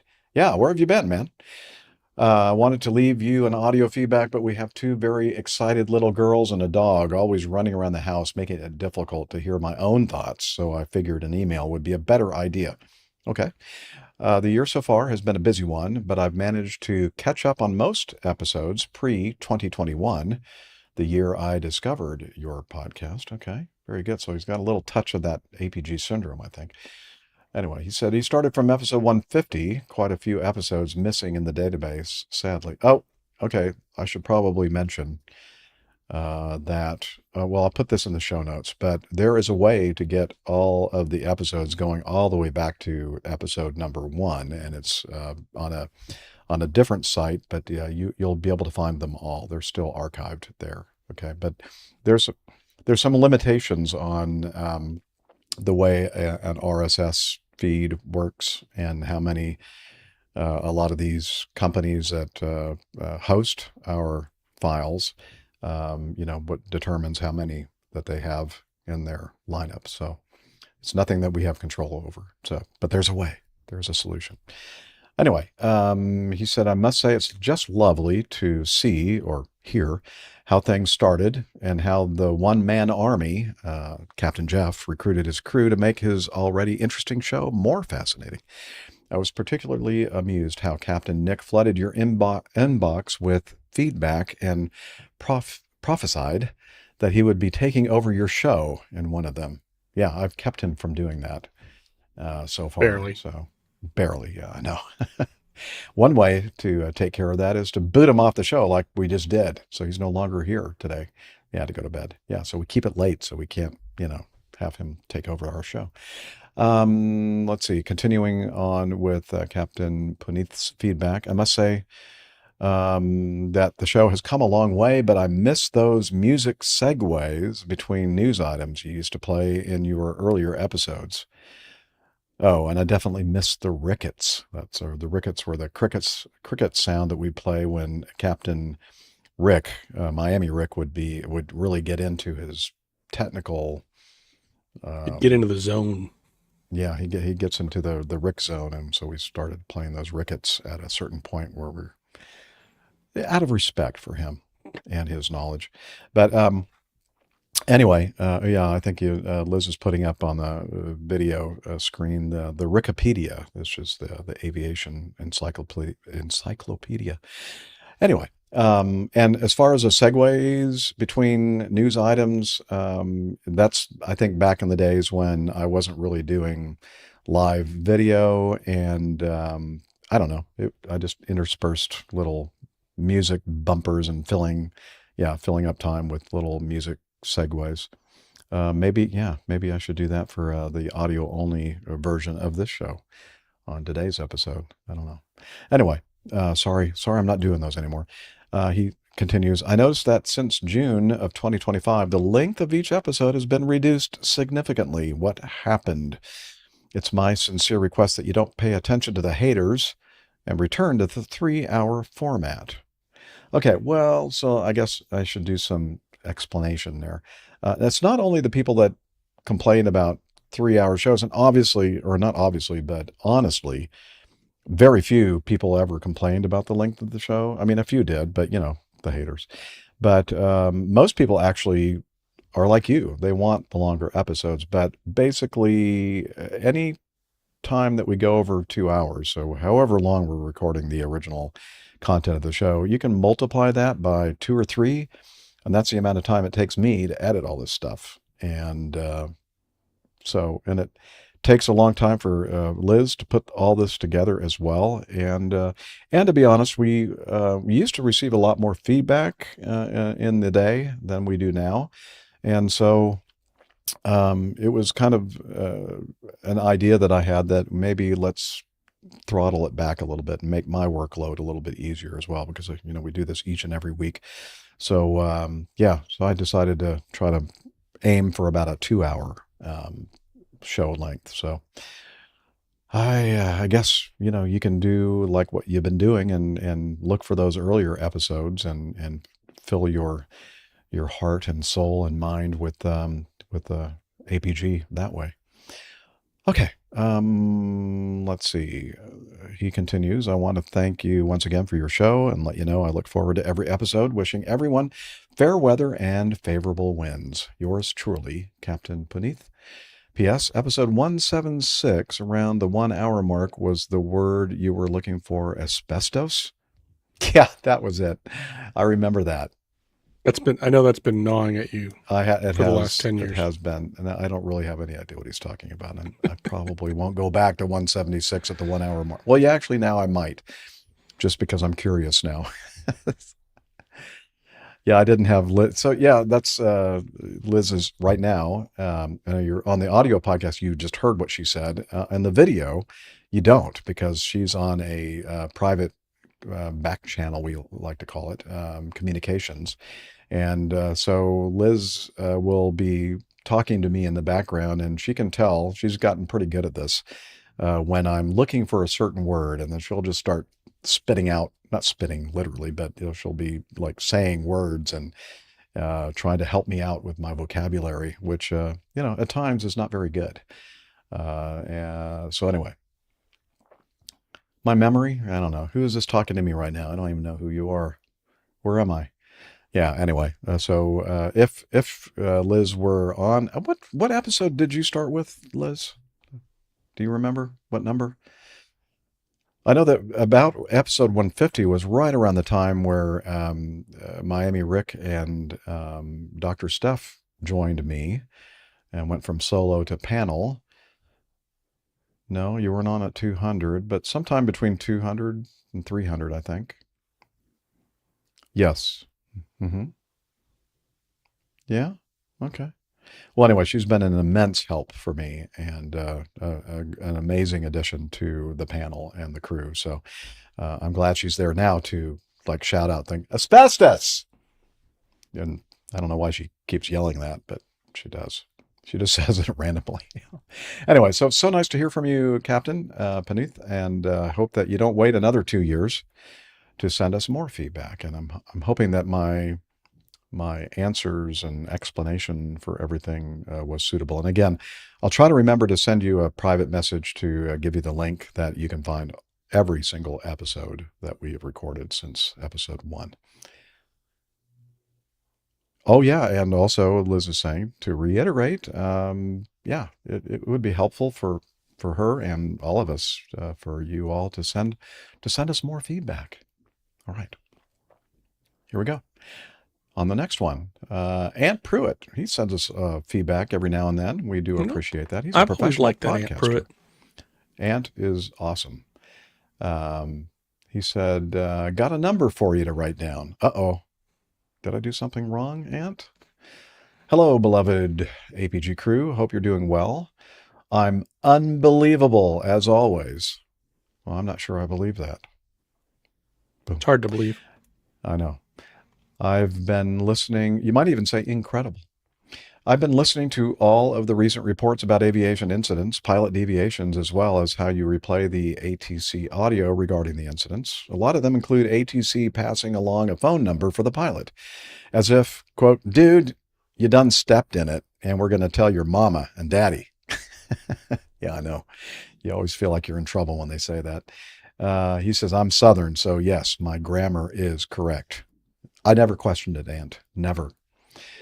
Let's see. He continues, the ATC regularly handing out phone numbers made me wonder about a few things.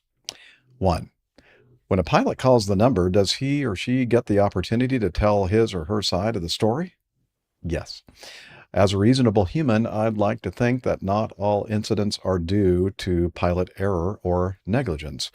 What if the incident is the fault of air traffic control giving out bad information or inadequate commands?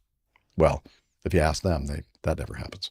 That's never happened once ever in the history of aviation. Something like the Air Canada versus fire truck incident in New York. Too soon, Ant, too soon. Wasn't that because of poor or miscommunication from ground ATC? Actually, in this case, it was tower. Well, I guess you could include both. It was both. Both, yeah. Feel free to correct me if I'm wrong. No, you're not wrong. We're not going to correct you.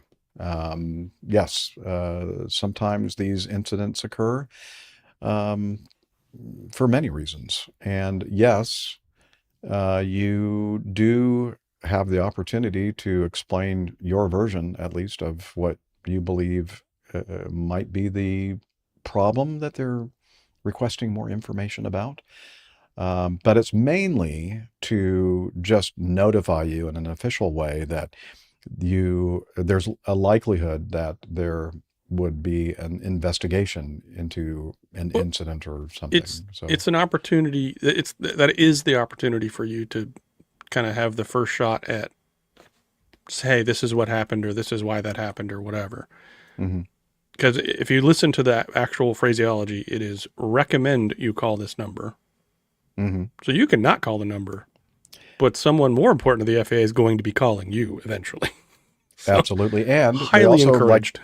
they like to use the word also possible pilot Mm-hmm. deviation. They don't say, hey, for sure you screwed up and you did deviate. They say it's a possible pilot deviation. Yes.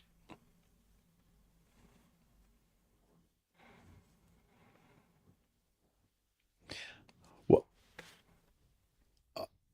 I think that must happen. I have to say that I have had the message delivered to me while in flight, operating a flight, that something happened and that here is a number to write down, and would you please, or as AJ said, we recommend that you call this number after you complete your flight.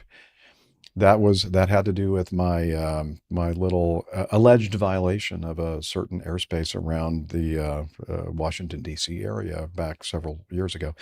And so in my case, and this is my own experience, I'm not sure if this works the same way all the time with everyone, but when we got back to Atlanta and were downstairs in the Atlanta Pilot Lounge, an announcement was made that my co-pilot and I should go and visit the chief pilot office. So they already knew about this. So I'm assuming that that's part of the mechanism, that somebody is notified if you're in a situation like I was at the time. We're working for a company.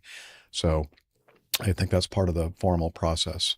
And not only that, there also the many, if not all, at least here in the United States, have safety programs, the ASAP programs and such, where you not only have the management of your company representing themselves, as well as the union. If you happen to work for a carrier that is the group pilot group is represented by a union, you'll have a union representative that are specifically trained and designated to represent the pilot in these kind of situations, and a member of the FAA. And I'm maybe some others, but generally that's the core group of folks who convene and address these incidents and determine whether or not the pilot or anybody else was at fault, or whatever. And so, yeah.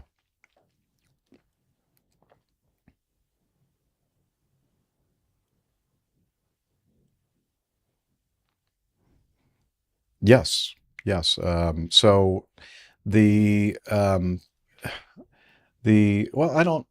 punishment is usually meted out. Is that the right verb? By the regulatory agency here in the U.S., the Federal Aviation Administration. The union representative is basically there to protect you and your career, and the company is there to ensure that anything that might be a concern about what you may or may have not done is addressed in a non-punitive way, but a positive, constructive way, and that usually involves the learning additional training or something like that. And I mean, if additional training is appropriate, so that's kind of the basic way everything is structured. And I have to say, in my case, it turns out that if you don't want to go back, it was an actual Catholic pilot episode that I devoted to this whole alleged incident many years ago, and it turns out that the conclusion of it was that there was no action, and there were several what's the word, extenuating circumstances that led to maybe our right wingtip just basically touching the boundary that defines this restricted area. But there were several factors involved, and and I'll try to remember to put a link to this episode if you want to listen to it in the show notes. Yeah, you may ask one more question, Liz.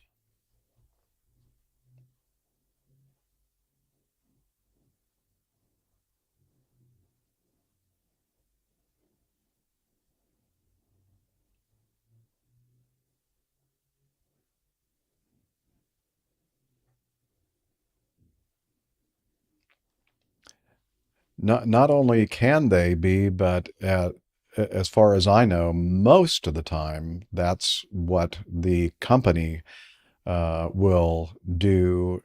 I probably in an effort to not only protect the aircrew involved, but also to protect the airline as well.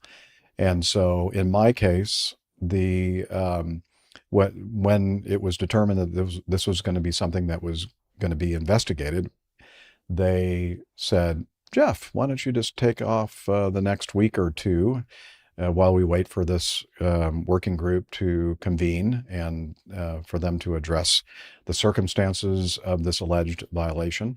And the nice thing, again, I don't know if this happens in all cases or all companies or whatever, but in my case, it was the flights, the trips that I had on my schedule were removed, and somebody else flew those trips. Same thing for my first officer, and I was paid as if I had actually flown those trips. So it was pay protected, and again, if a situation occurs where you're being investigated and you may have violated some rule, if for any reason anybody determines, especially the company determines that something was done out of negligence or out of, you were determined, you knew what you were doing and you did it anyway, kind of thing. I don't know what the proper term would be.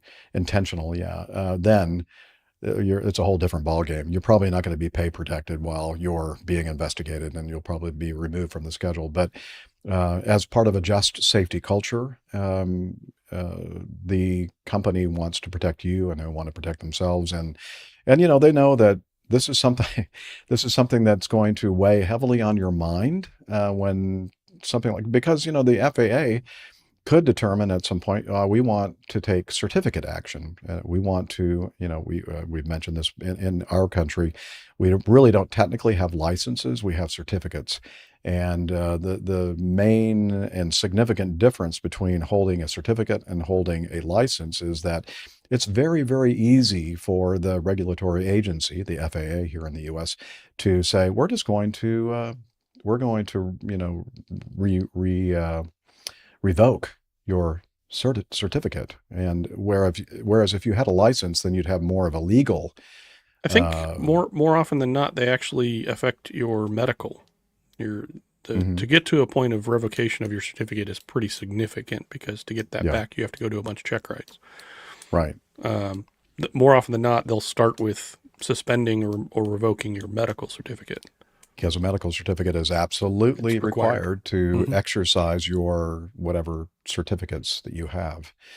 But in most countries around the world, other than the United States, people have licenses. And if somebody goes after your license, well, there's a much more involved procedure, and you have certain rights as the license holder, et cetera. Whereas you don't have that many protections here in the U.S. But I have to say, again, in my experience, the FAA is not, they're not going out there looking for blood. They're trying to protect the flying public and everything else, and that's understandable.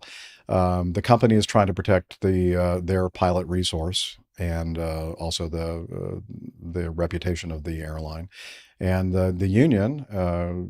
They're there primarily to protect the pilot and the pilot's career, and the synergy is amazing to see and watch, although you don't really want to be part of it if you don't really need to be. I didn't volunteer to be in this situation, but it turned out to be a good outcome, and everybody learned a lot from it. In fact, part of the, again, if you'll refer to the link about my explanation of this whole thing, a new procedure, a new engine out procedure had just been published, and it was a little ambiguous, and it depends on who was actually looking at the procedure, the way they interpreted it, and it wasn't really super clear. And so an outcome, or one of the good things, and one of the good outcomes of this whole thing, was the fact that they looked at this special procedure and decided to change it so that it wasn't so ambiguous. And so there was some good that came out of it. I had a couple of weeks off, paid vacation, but let me tell you, it was anything but a vacation. I was not having fun. I wasn't on the beach and in Mexico sipping margaritas or whatever. Sounds like you did it wrong.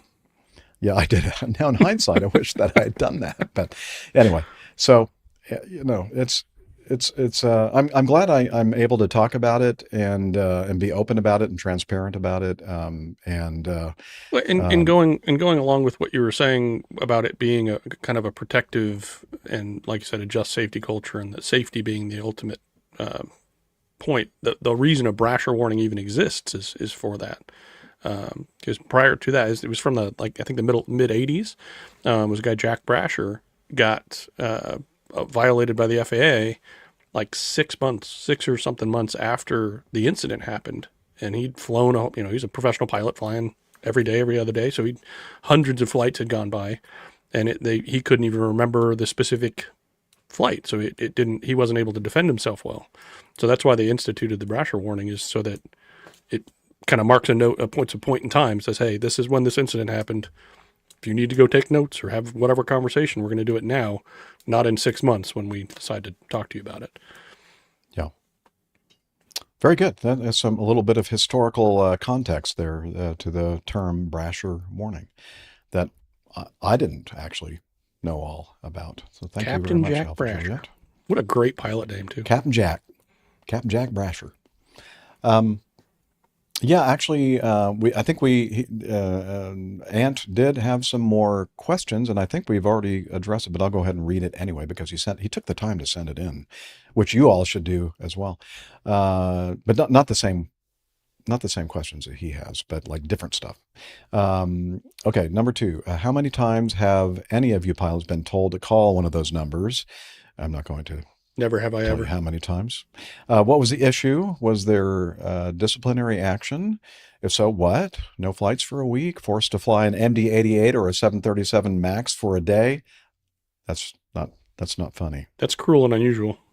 That is. In fact, let me play something that I was playing earlier before we started the recording for you, Ant, okay? That's not funny. Yeah, we do have a number for you to call, man.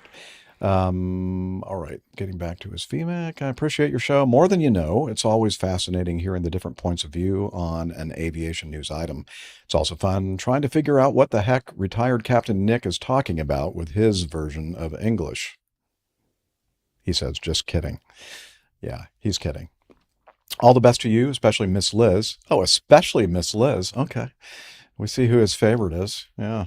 We in the APG community should probably start a, quote, post-show whiskey or vodka fund for her nerves. Yeah, I don't know if that'd be a good idea or not. Yeah.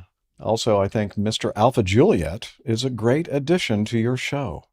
Thank you, Ant. Ant, have you been drinking? The check is in the mail. No, I agree. I agree with you, Ant. He is a great addition to our show. And he says, P.S.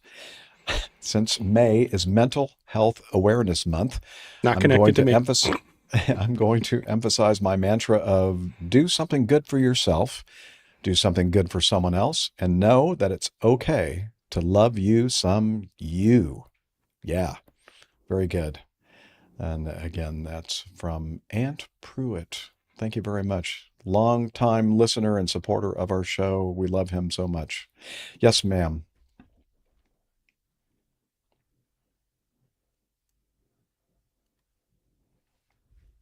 Oh, okay. In Canada, they have licenses or permits. Okay. Interesting. I like Neil's point here. Maybe that's just the best pickup line a controller can come up with. I've got a number for you to call. Towers Controller's best chat up line? Yeah. The pickup line. Or You're at a bar. Yeah. You see a pretty girl. I got a number for you to call. Yeah. Hey, baby, I've got a number for you to call. All right. Very good. That was good. A source of good discussion there, Ant. And thank you for asking. Yeah, let's continue on with this from Adam Springmeyer. One proud husband and photos for Captain Jeff. Okay, I will not read that part, but I just to let you know, Adam, I think I would agree with them. Let's see. Oh, okay. I see. Okay, so let's start from the beginning. Hello, APG crew. Thanks for reading as much feedback as you can. I want to brag on my wife as she is progressing nicely on her private pilot certificate. Yay, look, Adam knew exactly the correct terminology. Yeah, so she has just completed her first solo flight within the last 15 days, her first solo cross-country, and her private pilot written exam. She is well on her way on her first solo flight. She almost brought home a turkey dinner. Oh. The turkeys crossed her runway while she was on short final. She took her training to heart and performed a great go-around. Yay! Her goal is to fly alongside me at Acme Red, White, and Blue Airlines. Okay, very nice. I've given her some flight instruction when we were dating. Poor life surprising. Poor life choice. Poor life choice.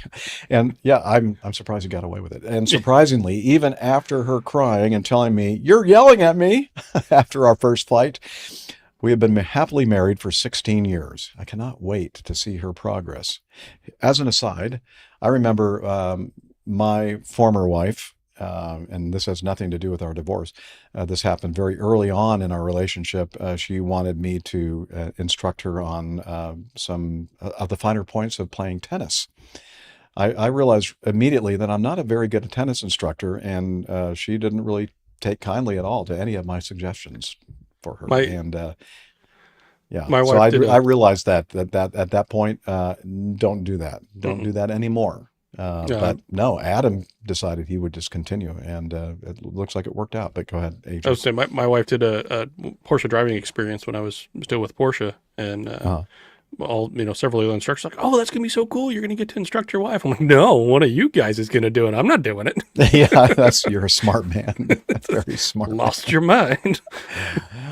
Anyway, so again, Adam is still happily married for 16 years. Congratulations on that.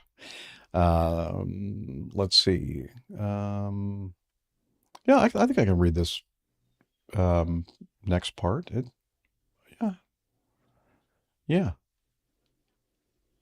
I agree with you. I understood. Yeah. Okay. I understood. I understand what you were saying earlier. Okay. This next part of the message is more for Captain Jeff. If you want to read this part, share some of the photos. Great. Yeah, we do. Thank you, Adam. Let's see. On my different overnights, I have tried to go to as many Catholic churches as I can. During Holy Week on Good Friday, I could not get to their Good Friday service, but was able to attend the Stations of the Cross. Here at St. James the Greater in Vancouver, Washington, each station was hand-painted by an Austrian painter in the 1830s.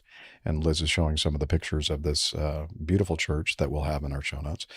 On two of the different stations, the artist added a hidden face on Station 1 and a picture of the devil on Station 7. If you ever take the RVS, maybe you can go to this great church. Yeah, if I'm ever out that way in Vancouver, Washington, I'll definitely do that, Adam. He says, again, thank you for everything you've been doing for our community. Just another aviator, Adam. No, you're more than that, Adam. You're part of our APG community, and we appreciate you and all of you out there as part of our community.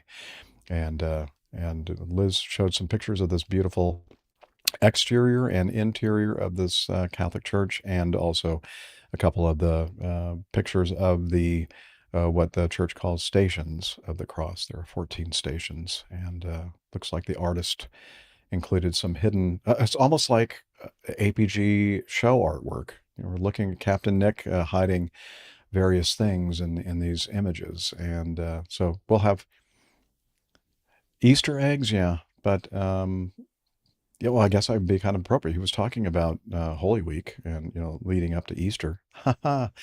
Okay, I see what you did there, Liz. Okay, anyway, so we'll have all that in the show notes, so appreciate that, and Adam. Yeah, and finally, this from Brian Mozizek, politics and government. Huh? Now, you know that we don't do any of that on the show, or we try to definitely avoid it. I thought that's why I was here. Yeah, no, that's not why. We're not sure exactly why you're here, AJ, but we're glad you are. So Brian says, I laughed. I'm thinking of using Audible for listening to the podcast. I started looking at how it compared to Pocket Cast. I looked up APG. You are listed in the category of politics and government. Almost. Wow.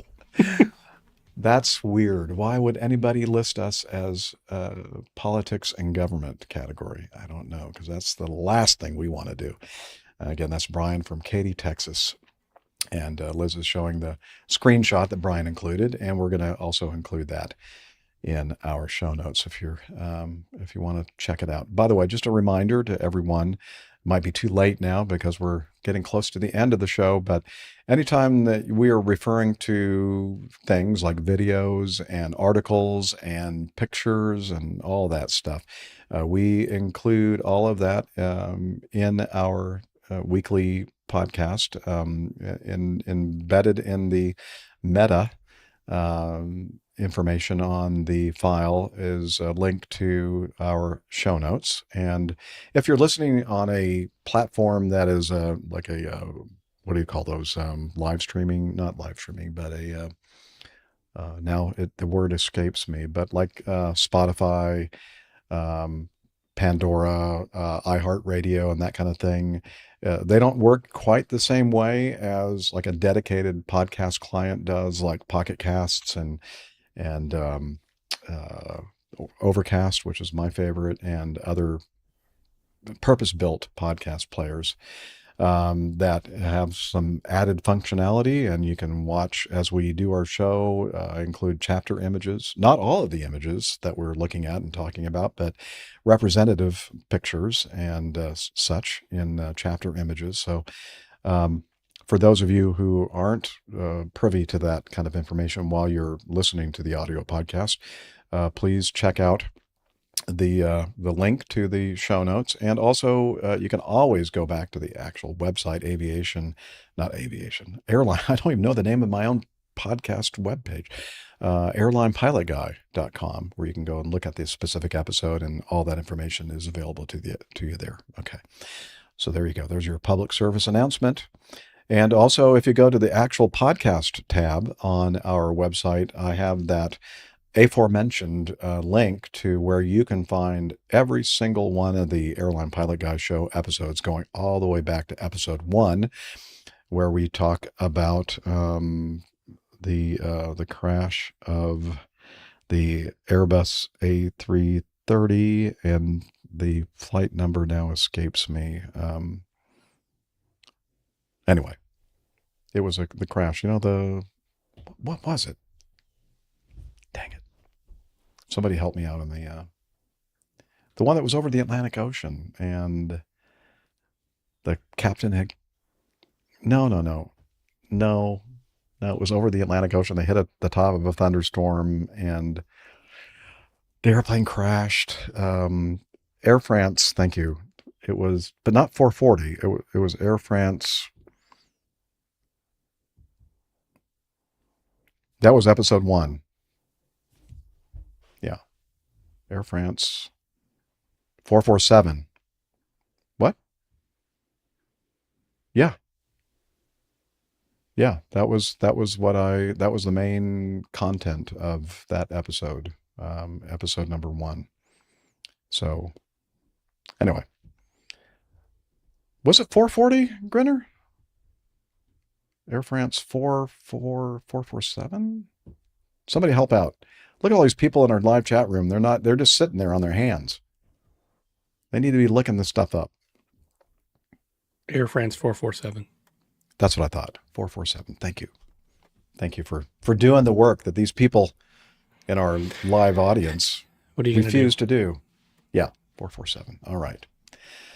All right. So all this, by the way, for those of you watching the video, I will not include any of the last minute or two in the audio podcast. I clean it up a little bit. That's why it takes me so long to do the editing. I try to make it more easily consumed. All right. It's time to wrap it up. And we do that by first pointing you to our website, airlinepilotguy.com, where you'll find information about the crew and the community and the community calendar and the APG library. Could they find all of the episodes? They can find, yes, there's a way that they can find all of the episodes. You know what? Here, I'm going to do this while, like in line, live, while we're recording the show. I'm going to click on airlinepilotguide.com, and it's going to bring up that, and I'm going to click the second from the left item on our menu, which says podcasts. And I say right away, before any of the episodes listed, looking for older episodes, you can find them by going here. And then I have a link to the all APG episodes feed, which is captainjeff.libsyn.com/webpage. Again, you don't have to worry about the actual typing all that in. Just go to the podcast tab of the website and click on all APG episodes feed.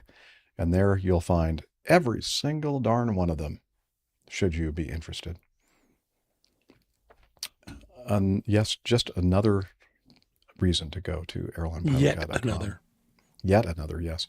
So as I was mentioning, the APG library, librarian Tiffany manages that for us. Thank you, Tiffany. The Coffee Fund, information about how you can contribute to the show if you'd like.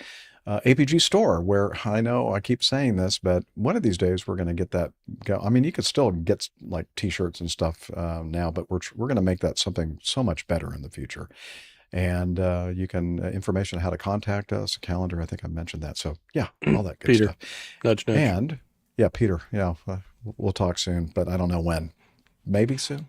Let's see. Let's now. You know what I should probably do? I should probably find somebody like Alpha Juliet to head up the whole mission to do something significant with our. I'm going to delegate that. Yeah, to somebody.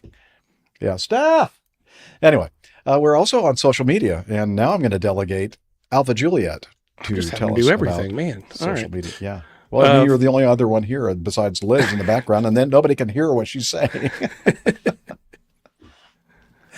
Well, I don't know. I think it's more fun to have people like attempt to do it as well as Dr. Steph. So go ahead, Alpha Juliet.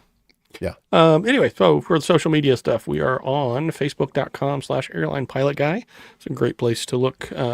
Liz or Jeff usually puts up, pretty much always puts up our most soon upcoming recording. Link is there. Or on X @APG Crew, and Instagram.com/APG Crew, and YouTube.com/airlinepilotguy if you want to watch the sausage being made, as Nick says. And is there like a quasi kind of social media kind of thing where it's a little bit more involved and somebody else is in charge of that? I think his name is Hillel. Is this new? Yeah, that's right. I hear the water in the squeaky valve. Sorry, haven't gotten to that yet. WD-40. Hello. Okay, but I'm dripping wet. He must know what I want him to do. Come over here and tell us about Slack. APG listeners, please join us on our Slack team. Slack is a communication, coordination, and sharing platform that works on your mobile, laptop, or browser. On Slack, we share news and ideas. We suggest episode and Plain Tales topics. We plan events and meetups. To get into the Slack team, please email me at slack@airlinepilotguy.com. That's SLACK Sierra Lima Alpha Charlie Kilo @airlinepilotguy.com, or send me a tweet with your preferred email address to @Hillel, and I'll send you an invitation. That's Hillel, spelled Hotel India 11 Echo 1, and see you in Slack. Thanks a lot, Hillel. Say hi to your wife too for me. Yeah. Okay. Good. He's having fun. Also, we'd like to thank our producer curator, Liz Piper. Yeah, that's a big round of applause for all the work that she does. The main thing that she does is have to put up with me during the week, and I appreciate the fact that she does. And also, many thanks to our live audience, our live chatters in there. And Tim says the Spanish version of APG1 is APG1. Oh, let's see. That deserves a hearty laugh. Yeah, for sure. Anyway, we do appreciate our live audience, our live chatters, and most of the time they help us out. Today, not so much. Neil's asking a question here before we. Neil says, Neil Lanhorn, I had a question about the library, actually. Does it include movies? I don't think so. No. I pop into Slack a few times a week and was thinking movie recommendations might be nice. Aviation first, but not limited to that. That's a good idea. I'll ask Stephanie if she's up for that. So. Yeah. Okay. Yeah. Well, maybe we'll get that. That's what this whole thing is about, the community and we want to be responsive. Even to you, Neil. Yes. Marin does make you a slacker if you join the APG Slack group. That's for sure. Yeah. More of a slacker, yeah. Yeah, more than you normally are. All right. Let's end the show by wishing you all clear skies, unlimited visibilities, and tailwinds. Take care and God bless. You're welcome. See you next time. All righty. So, speaking of movies, have you ever seen 222? Didn't we talk about that last week? Room 222? There was a. It's like 2 minutes and 22 seconds, like 2 o'clock and 22 minutes. 2:22. It's a air traffic controller is the lead character. It is atrocious. Is it worse than Pushing 10 or whatever that? Oh, so much worse. So really? much worse. Oh, that's saying something. Okay. Just really quickly, there's one little clip at the very beginning. All you have to watch is the trailer to understand how bad this is. But they say, one of the airplanes says, we're awaiting our final landing instructions. And then it goes to a clip of their hand on the throttle, which then promptly moves it to toga. It's not the way you land it. What's happening?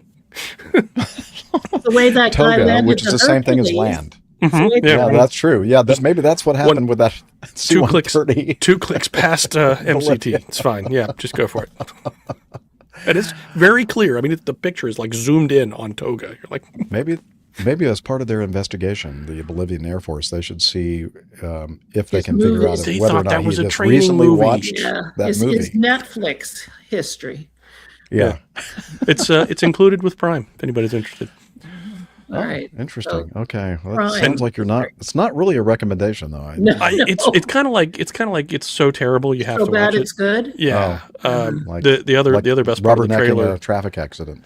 The other best part of the trailer is there's two airplanes landing on crossing runways, and he clears one of them. And they're gonna intersect each other, if you know what I mean. And he tells the one taking off. He goes, "What is it? China Air, punch it."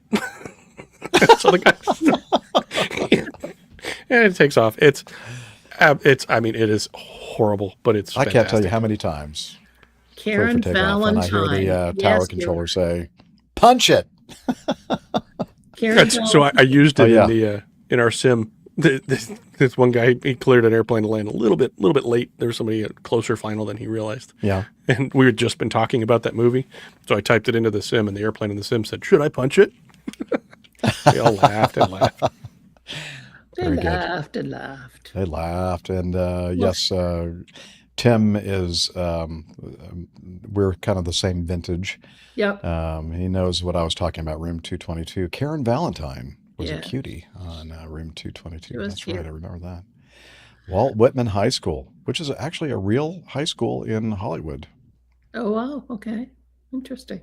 So they were too cheap to make a set. They just used the real high school. Well, I'm not sure if they actually put signs over the signs. But that's actually it's actually a real high school, but I don't know if they actually filmed it on location or anything. Well, we'll have to look that up. Yeah, we'll have to. Well, safe travels, everybody that's going to travel in the next week or so. Tanya and Grinner and Jeffrey and whoever else. Yeah, I look forward to seeing some like in real life, IRL, some right. people in our community. And do we want to solicit ideas for show title / art, or do you think that Captain Nick has already decided on something? I don't know. I've got a couple, but they're not that great. I've got a number for you. We could use that one, thanks to Ant. Bad attitude. You know, you're talking about the attitude of that Hercules coming down. Bad attitude. Stairway to Hell, because we're talking about Stairway to Heaven. What was that about? Oh, that was the puncturing of the 787. 787 Oh, yeah. 10 with Okay, the so maintenance stairs. instead of Stairway to Heaven, it was Stairway to Hell.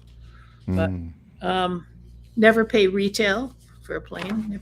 That's right. Never pay retail. And oxygen from the sky, or O2 from the sky. Those guys are raining down oxygen on Tristan da Cunha. Oh, yeah. Neil, yeah, I'm sorry you won't be able to make the PTUK thing either. I thought I'd have an opportunity to see you as well, but I guess not. Oh, well. All right, everybody. Thanks for joining us.